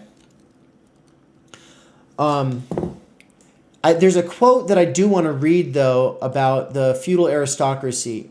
And he says, the contention of the last chapter that control... I'm jumping a little bit ahead of ourselves, but this is directly related to everything about the feudal class versus the capitalist class, okay? All of this basically culminates in him saying that there's been like this separation between ownership and control, but that for all practical purposes, control is as good as ownership. Because if you own a house, but you can't control who comes in and who leaves, and you can't control who gets access to what or how they use it, then you can't really say that you own it, can you? So what he's saying is that there's been a division in the ruling class between the shareholders, the finance capitalists, and then the more local managers and executive or finance executives. And I'll get into that division and the specific antagonisms between these classes as a way of wrapping up this lecture in the next 10 minutes. But I want to read this quote because, and we'll just this is jumping ahead because this is from the chapter that comes right after what I just said. But it's the part that relates to the feudal lords. And the relevance of this is that it's easy for people to be like, okay, so managers, they're getting more control over society. They get to cut themselves in for the distribution of the goods of that society. that doesn't make them the masters of society. They still work for other people, right? Natural thing for a person to think, and it's probably one of the first things people think whenever they hear PMC, because especially in the case of Solitary keeps bringing up Varn, part of the reason it's easy to foster resentment against the PMC but not capitalists themselves is because we see and deal with the PMC, but we don't see the actual ruling class. That's a good point, okay? But okay, this is the key here. This is why he thinks it matters. He says the contention of the last chapter that control over the instruments of production is everywhere undergoing a shift away from the capitalists proper and toward the managers will seem to many fantastic and naive, especially if we are thinking in the first instance of the United States. Consider, it will be argued, the growth of monopoly in our time. Think of the 60 families with their billions upon billions of wealth, their millions of shares of stock in the greatest corporations, and their lives which exceed in luxury and display anything even dreamed of by the rulers of past ages. The managers, even the chief of them, are only the servants, the bailiffs of the 60 families. How absurd to call the servant master. Such would have been the comment, except perhaps of a few in a few small towns, Florence, Genoa, Venice, Bruges, Augsburg. If anyone had in the early 15th century been so much a dreamer as to suggest that control was then shifting from the feudal lords towards the small, dull, vulgar group of merchants and traders and moneylenders. Consider, it would have been argued, the splendid, insolent dukes and barons and princes with their shining armor and their castles and clouds of retainers, and the land, all the land in their grasp. Merchants, moneylenders, they are only purveyors to the mighty. The quote goes on, but I got cut off. They are only purveyors to the mighty, able to provide them with the luxuries required by their station, and occasionally to lend them a few despised ducats for provisioning an army or building a new fortress. Here's the key part, though. He says, yet only a century thereafter, and change is more rapid now, the social heirs of those merchants and traders and moneylenders were, with their ducats, deciding the succession to thrones, the elections of emperors and popes, the winning of wars, the signing of peace. Within a century, their social domination, though not yet consolidated, was assured. Yet even the broad lands of the barons were passing into their hands as mortgages were foreclosed or as desperate lords strove hopelessly for the money that they did not have, and without which, in the new age, they could not even feed their children. They couldn't even pay people to clean their, they couldn't even keep their castles clean anymore.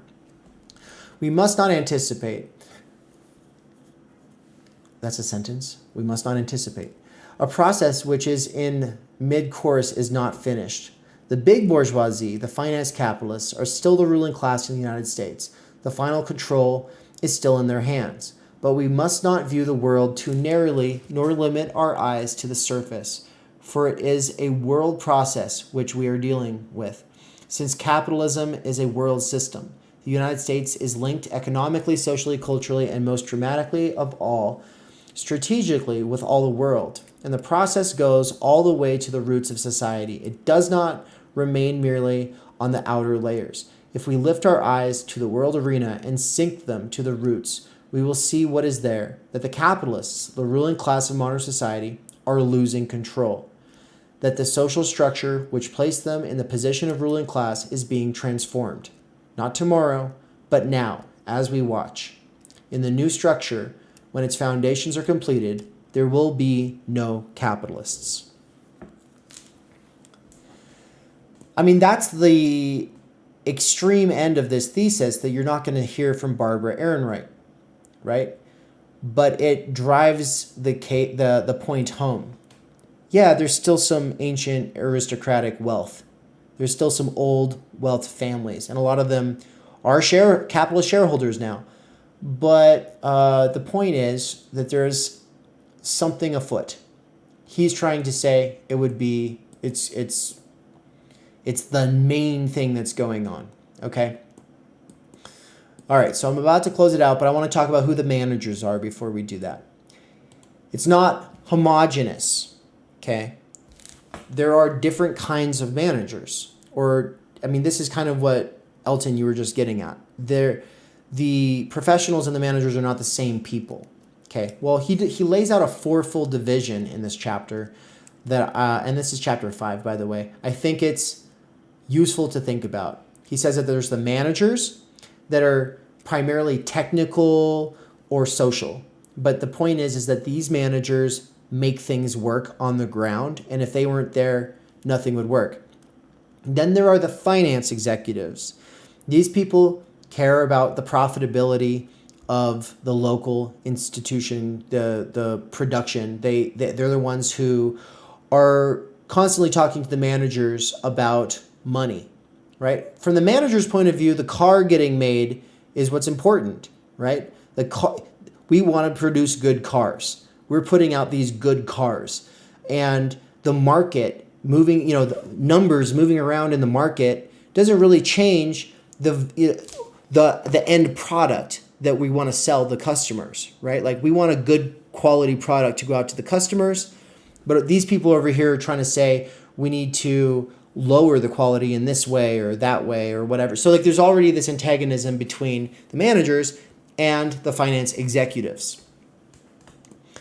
But the finance executives in this fourfold division are local still. They're still embedded in that local production, okay? Then we have the finance capitalists in the third tier. The finance capitalists aren't just caring about the profitability of, say, this car factory. They're interested in the profitability of this car factory and 30 other factories. Or they're interested in all of these other investments. And their job is to make sure that they're all profitable. And these people, the finance capitalists, might say, we need to take a loss at this factory so as to do something for this other factory that we've got going on. So they're manipulating the market in a way that can really piss off the finance executives. And in fact, they might make a decision to close down a factory and put those finance executives out of business with the managers and the rest of the workers.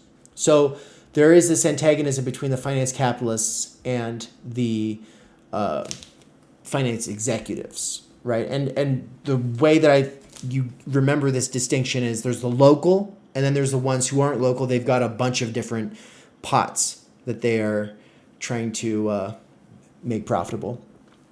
Lastly, it's the shareholders, the most parasitic of them all. They own capital, and that's their primary occupation, is owning capital. What do they do with it? They might sit in meetings and talk about what they should do with it, but those are meetings with the finance capitalists, right? So their shareholders, they might not own a majority of the stock in a company. And there's this antagonism between the shareholders and the finance capitalists, because the finance capitalists, they have a lot of meetings when the shareholders aren't around, because the shareholders are off being bougie somewhere. And so the finance capitalists are making things work, and they often get a lot of proxy votes, right? Meaning that when the shareholders aren't there, then these shareholders might say, oh, well, finance capitalist so-and-so, I'll just vote whatever you want, right? They don't care as long as they're getting their dividends at the end of the year, right? What are the dividends? Well, it's like they're getting their cut of the profit from that year, right? The shareholder doesn't even have to be there. This is when people say that Trump didn't even have to do anything. With the amount of money his dad gave him, he could have just invested that and he could have retired, right? He didn't have to oversee things. He didn't have to attend meetings. And so this fourfold division is complicated because you can have one person who is all four things at once. You can have, and in the case of Henry Ford, he was all four at once. Burnham's point is that in early capitalism, there were almost always all four things at once.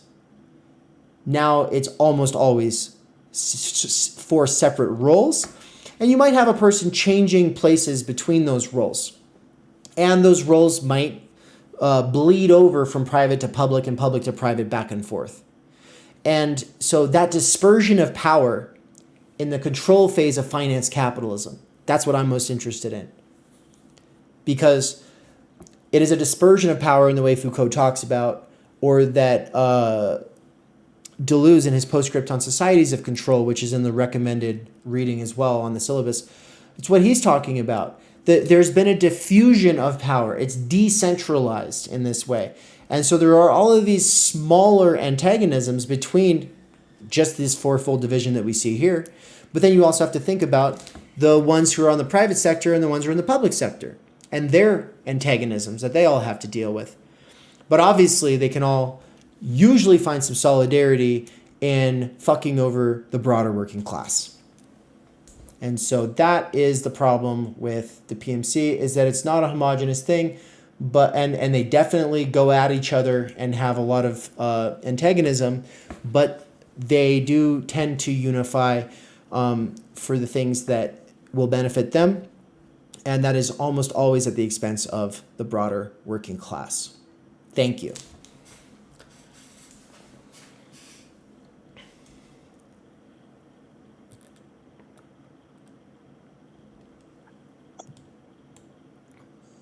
Cool, man. Elton, are you there? Yes, sir. Yeah. All right. I'm just thinking. Yep. Yeah, the point about increasing ownership matters less, increasingly ownership matters less than control, is really interesting. And what he does is he definitely shows us how it would be possible to have capitalism without capitalists, in the sense that we mean, right? We're not defining it the way he defines it, but like what I care about is that there's a class of people, the majority of people, who have to work, who are coerced to work, who have to sell their labor in order to survive. And it's that form of labor in capitalism that I care the most about. And so when I say capitalism, I'm thinking about that form of labor that is unique to capitalism. So whether it's state, monopoly, finance, control society, PMC capitalism, without any capitalists, it would still be capitalism to me if the majority of people's time and energy is fractured and wasted, and it means that families and society, cultures, communities are hollowed out.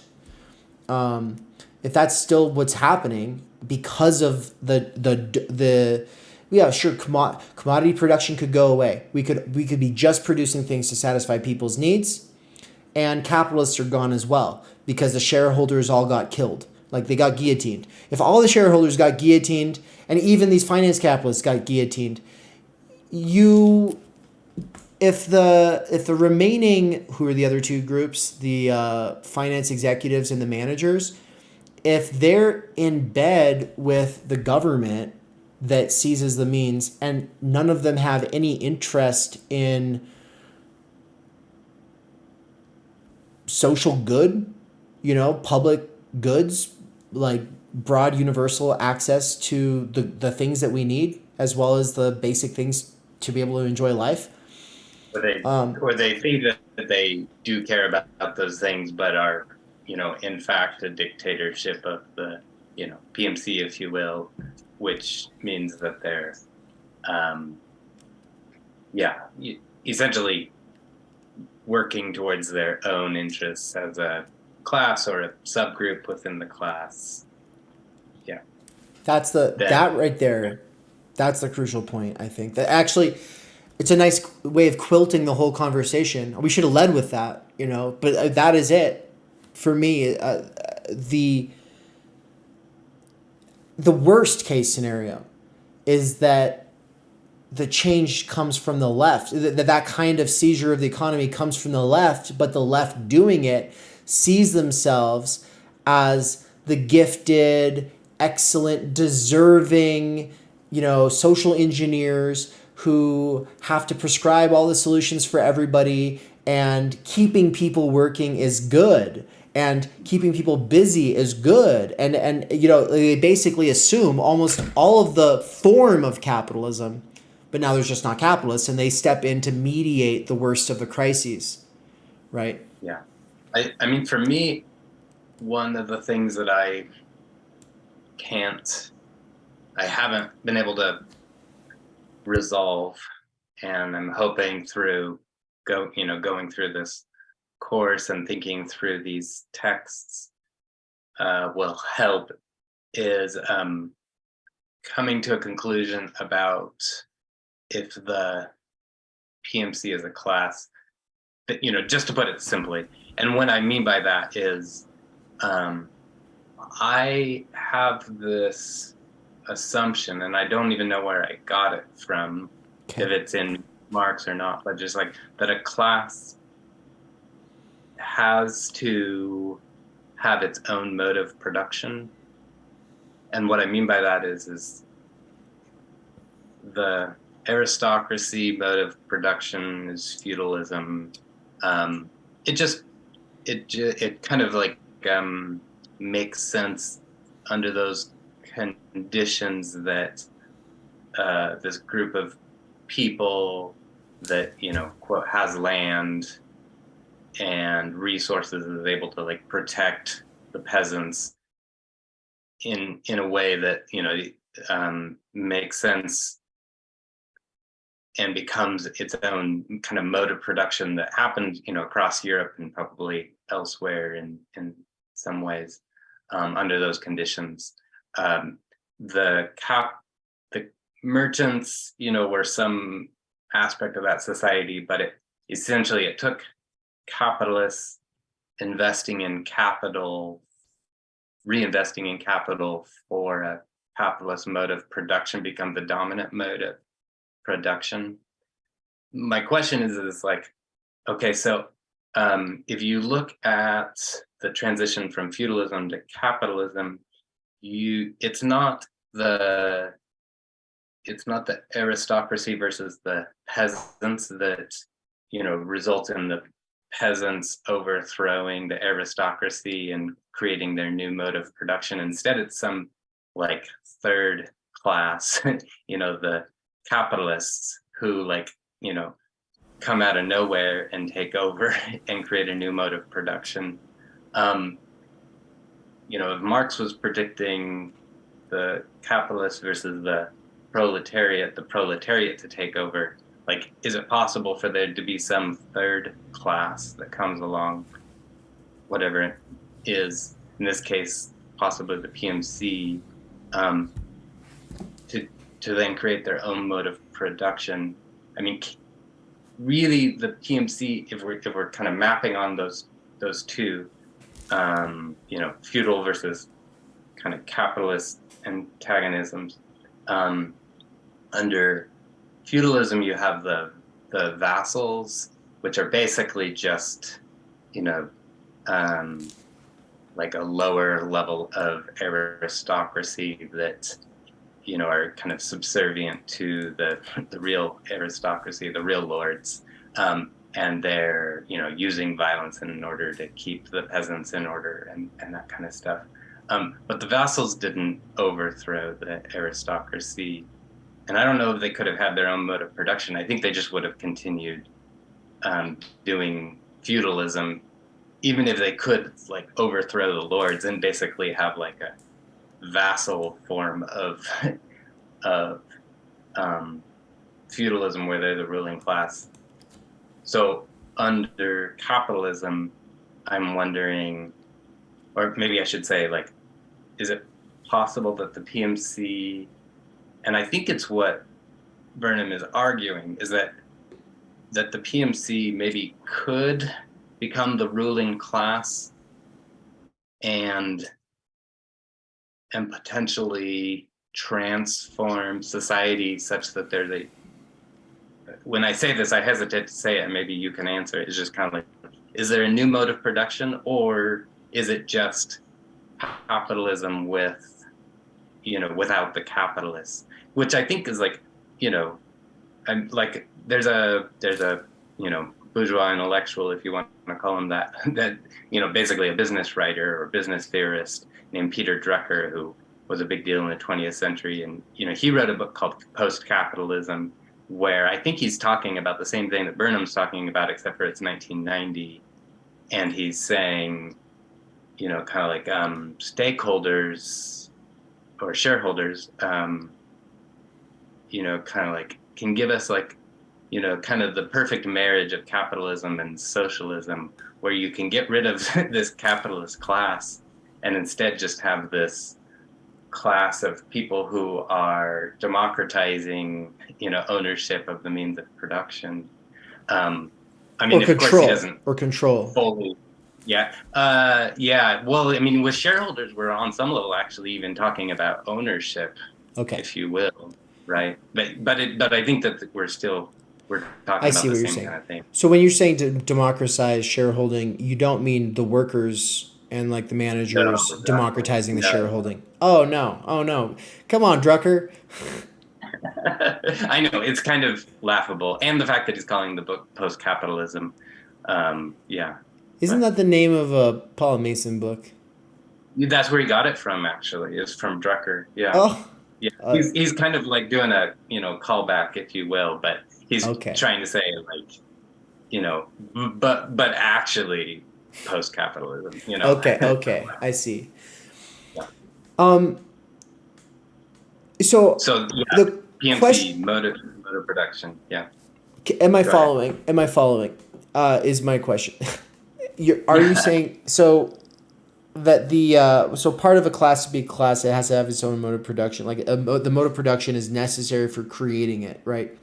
And so the aristocracy is a product of the feudal mode of production, and um, Or it's wouldn't or they we? dialectically create each other. I don't know exactly how I'd say that, but It would seem like the fact that the PMC is a major player, not maybe they're not the ruling class, but they're definitely represented in the ruling class, right?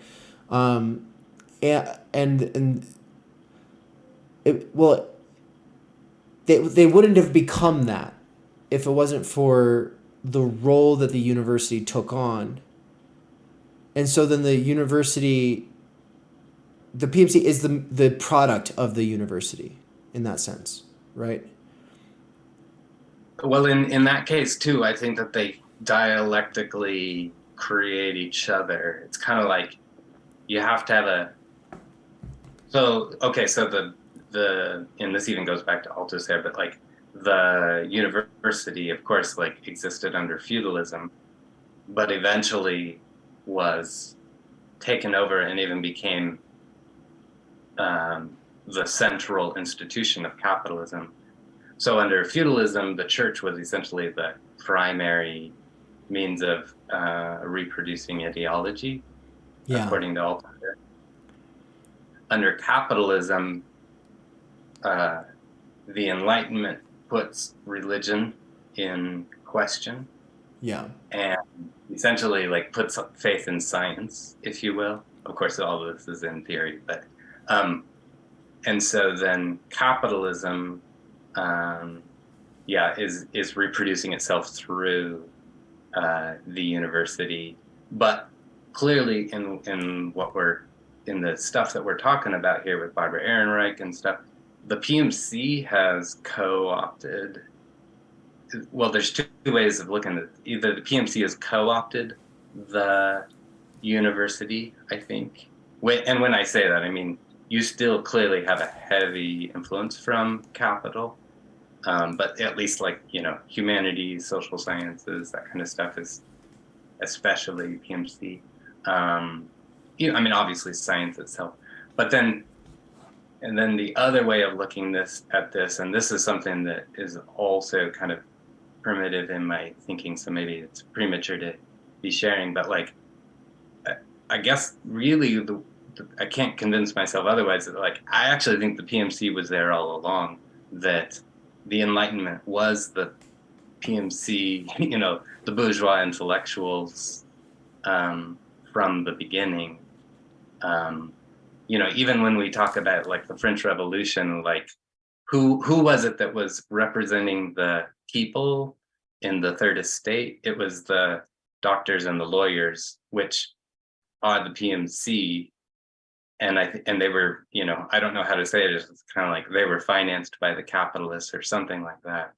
Yeah. So all of that to say is, I think like the university, yes, it's very much a PMC institution, though it's very central to capitalism. So then my question is, kind of like, can the PMC detach itself from the capitalist class and become its own class, or is it necessarily a derivative class, as the Ehrenreichs talk about? And perhaps I'm opening up too many cans of worms, but I think that it's what Burnham was talking about. This is good. It's good to open a lot of cans of worms at this point, because we're halfway through this thing. We've got 2 more, and we've got a couple weeks of people's reflections, so people get to think about this as they keep reading, going back over things, developing their final projects, etc. And so it's not inconceivable. I think that's the most important point, is that shareholders really are useless. They really are parasitical. They're like the aristocracy minus the intellect and actual sophistication, right? Like that's the bourgeoisie. It's like it's like the worst of everything in humanity, and that's why people use it as a slur, bourgeois, because they present themselves as the producers, but they're only representatives of the people who are being exploited, right? Or they're trying to represent. They're saying, it's like, oh, I'm Tesla. Oh, are you? Are you really? Or is that really you? And that's one of the things, is like these billionaires today, in a lot of cases, they become like this spokesperson for a lot of other people's money that's being invested. And so it's like someone like Elon Musk is kind of straddling these things. Yeah, he's a shareholder, but he's also, in some way subservient to a bunch of shareholders, right? And in a sort of sense, he is one of these finance capitalists, more than he is, say, a manager or like an actual overseer of production and stuff like that. And so, yeah, your question though was could they actually become like their own class without capitalists? And I guess the thing that I have to think about, is, it's the idea of neo-feudalism. Neo-feudalism seems likely. That's where everybody's in debt all of the time. Sometimes the feudal overlords forgive debts, which, by the way, was actually something Burnham brought up. That was actually one of the ways that the feudal lords fucked with the capitalists in their struggle, was the feudal lords would forgive debts in ways that was bad for the capitalists, and it endeared the peasantry to them, right? And so, with the Democratic Party like selectively choosing student loan forgiveness as opposed to like a generalized revolutionary jubilee, it's very much a way of endearing themselves to their major constituency, which is the PMC, right? That's not to say we shouldn't do it or whatever, but the point is like, just because they throw us some crumbs doesn't mean that they're our rightful lords, right? It's easy to see the people who make those kinds of decisions seeing themselves as the rightful rulers, right? And then so, yeah, it wouldn't be the same as feudalism. It wouldn't be the same as capitalism. It would be something without capitalists. Would profit still be how would profit and commodity production still factor in is one of the things that, we got to think about. And one of the big points about like those 7 characteristics of capitalism that Burnham was talking about, the priority, if it's not profitable, it's done for, right?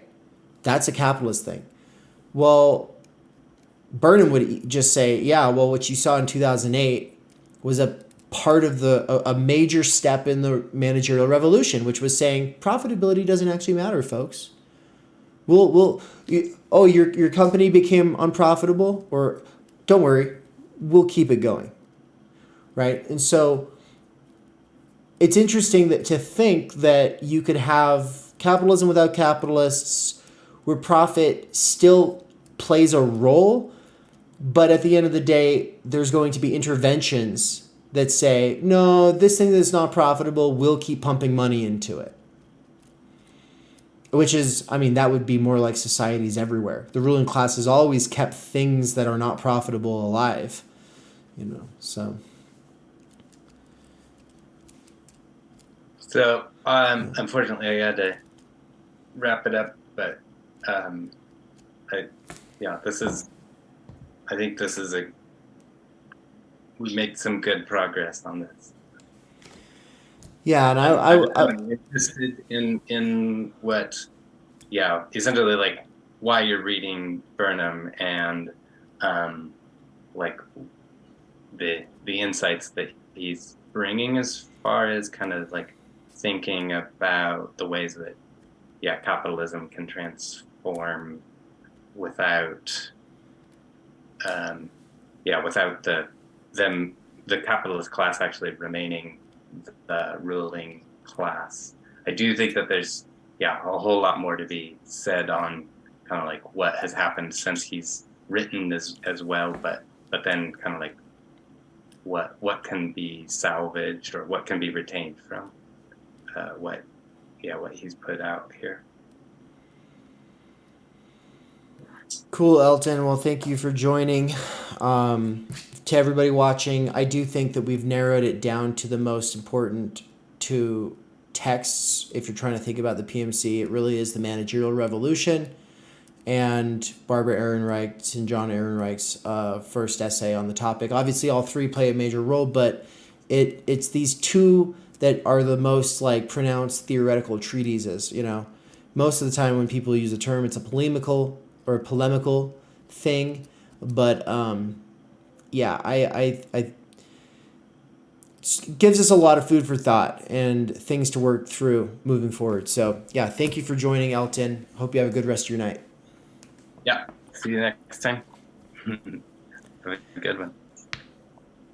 Peace.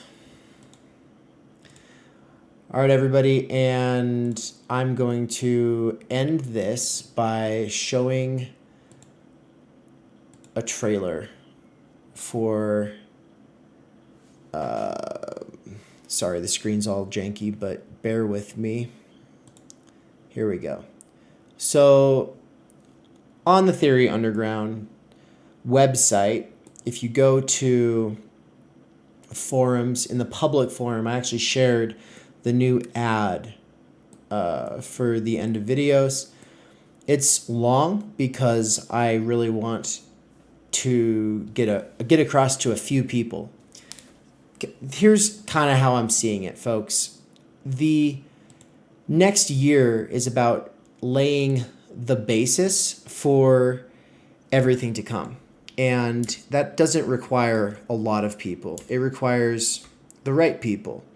And so the point of a long ad is to reach the right people. The point is that there's a countrywide tour coming. That everything being talked about in all of the courses this first year culminates in a countrywide tour that is also a conference in part. There will be panel discussions in cities across the United States, and it might bleed into Europe as well. All right, so as far as interventions go, and as far as like doing something to radically change the discourse and the intellectual climate, et cetera, et cetera, et cetera, this is gonna be a game changer, and it's only the beginning, right? So I don't expect that to make a few alliances here early on, and then we're going to, have like these huge events all across the country, and then things are popping like crazy. No, it's going to be a bit slower building than that. The point is to start a conversation that's going to be ongoing for years, and make it so that when people do get involved in the distant future, they have a wealth of knowledge and resources to be able to plow through. And setting it all up in a way that preempts certain problems that existing influencer and audience demographic configurations aren't capable of integrating, comprehending, or dealing with. So anyway, thank you so much for joining this. I'm going to end out on playing this, and I hope that you all have a good night. So take care.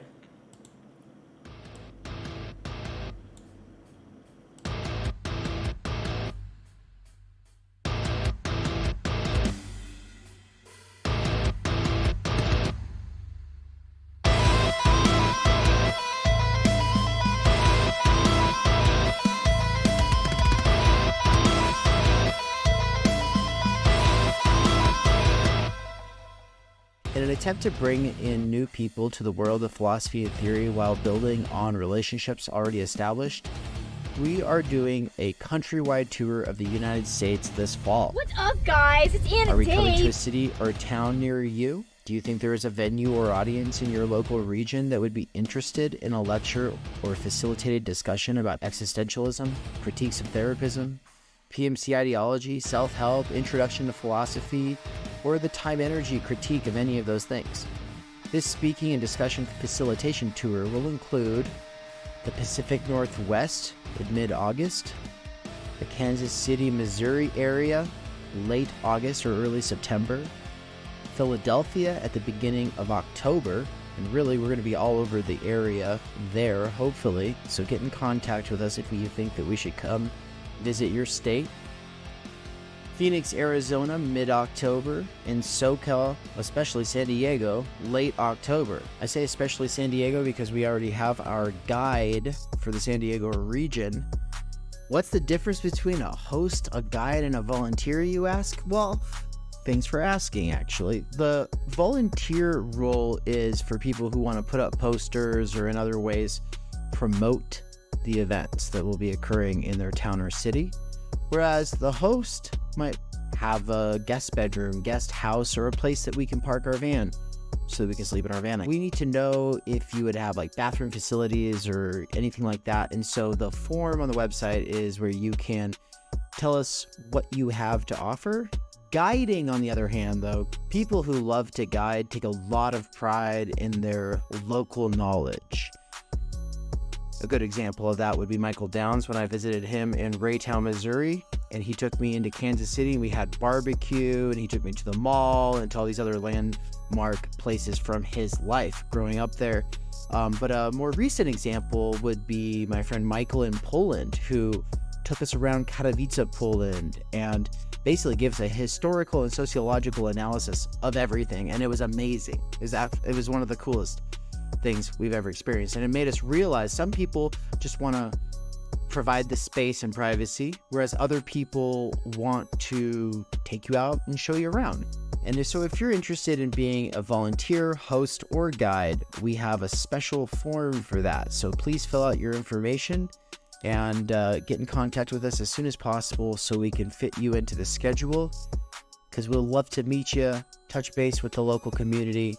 And if you don't think anyone else in your area is interested in the things that you're interested in, if you don't think anyone else is into this stuff, well, we might be able to surprise you. When I saw that poster, Boulder art in Boise, fucking Idaho, are you kidding me? It was virtually an answer to an unspoken prayer, It really was. And I just couldn't believe that somebody was interested in the things that I was interested in, that I had been interested in for years and had kind of given up on in futility. I'd labored in solitude for so long. I had no one to talk to about it, no one to bounce ideas off. This tour is going to bring together a lot of people who want to be based in text with the people they're in conversation with, and yeah, I think it's going to be a fantastic year. The only other thing that I want to say is that Michael Downs' first book is going to be published by Theory Underground really soon here. I've got another book coming out really soon here. These books will be spread throughout the United States on this tour. So I'm hoping to be able to do some actual book launch events at various bookstores. Outside of that, I guess the last thing that I would say is that Michael Downs is gearing up to teach For They Know Not What They Do by Slavoj Žižek. We're putting out all these introduction videos and other interviews related to the topic of Hegel, Lacan, Žižek, because we want to give people an accessible and sturdy basis in the discourse. The problem is that Michael Downs is very busy having to work at a wage slave job. And so if you want to help in freeing Mikey, make sure to go to his Patreon at patreon.com/thedangerousbaby and make a donation. Thank you. I would be remiss to close this out without a quick shout out to our patrons and our anonymous donors. Thank you so much for the donations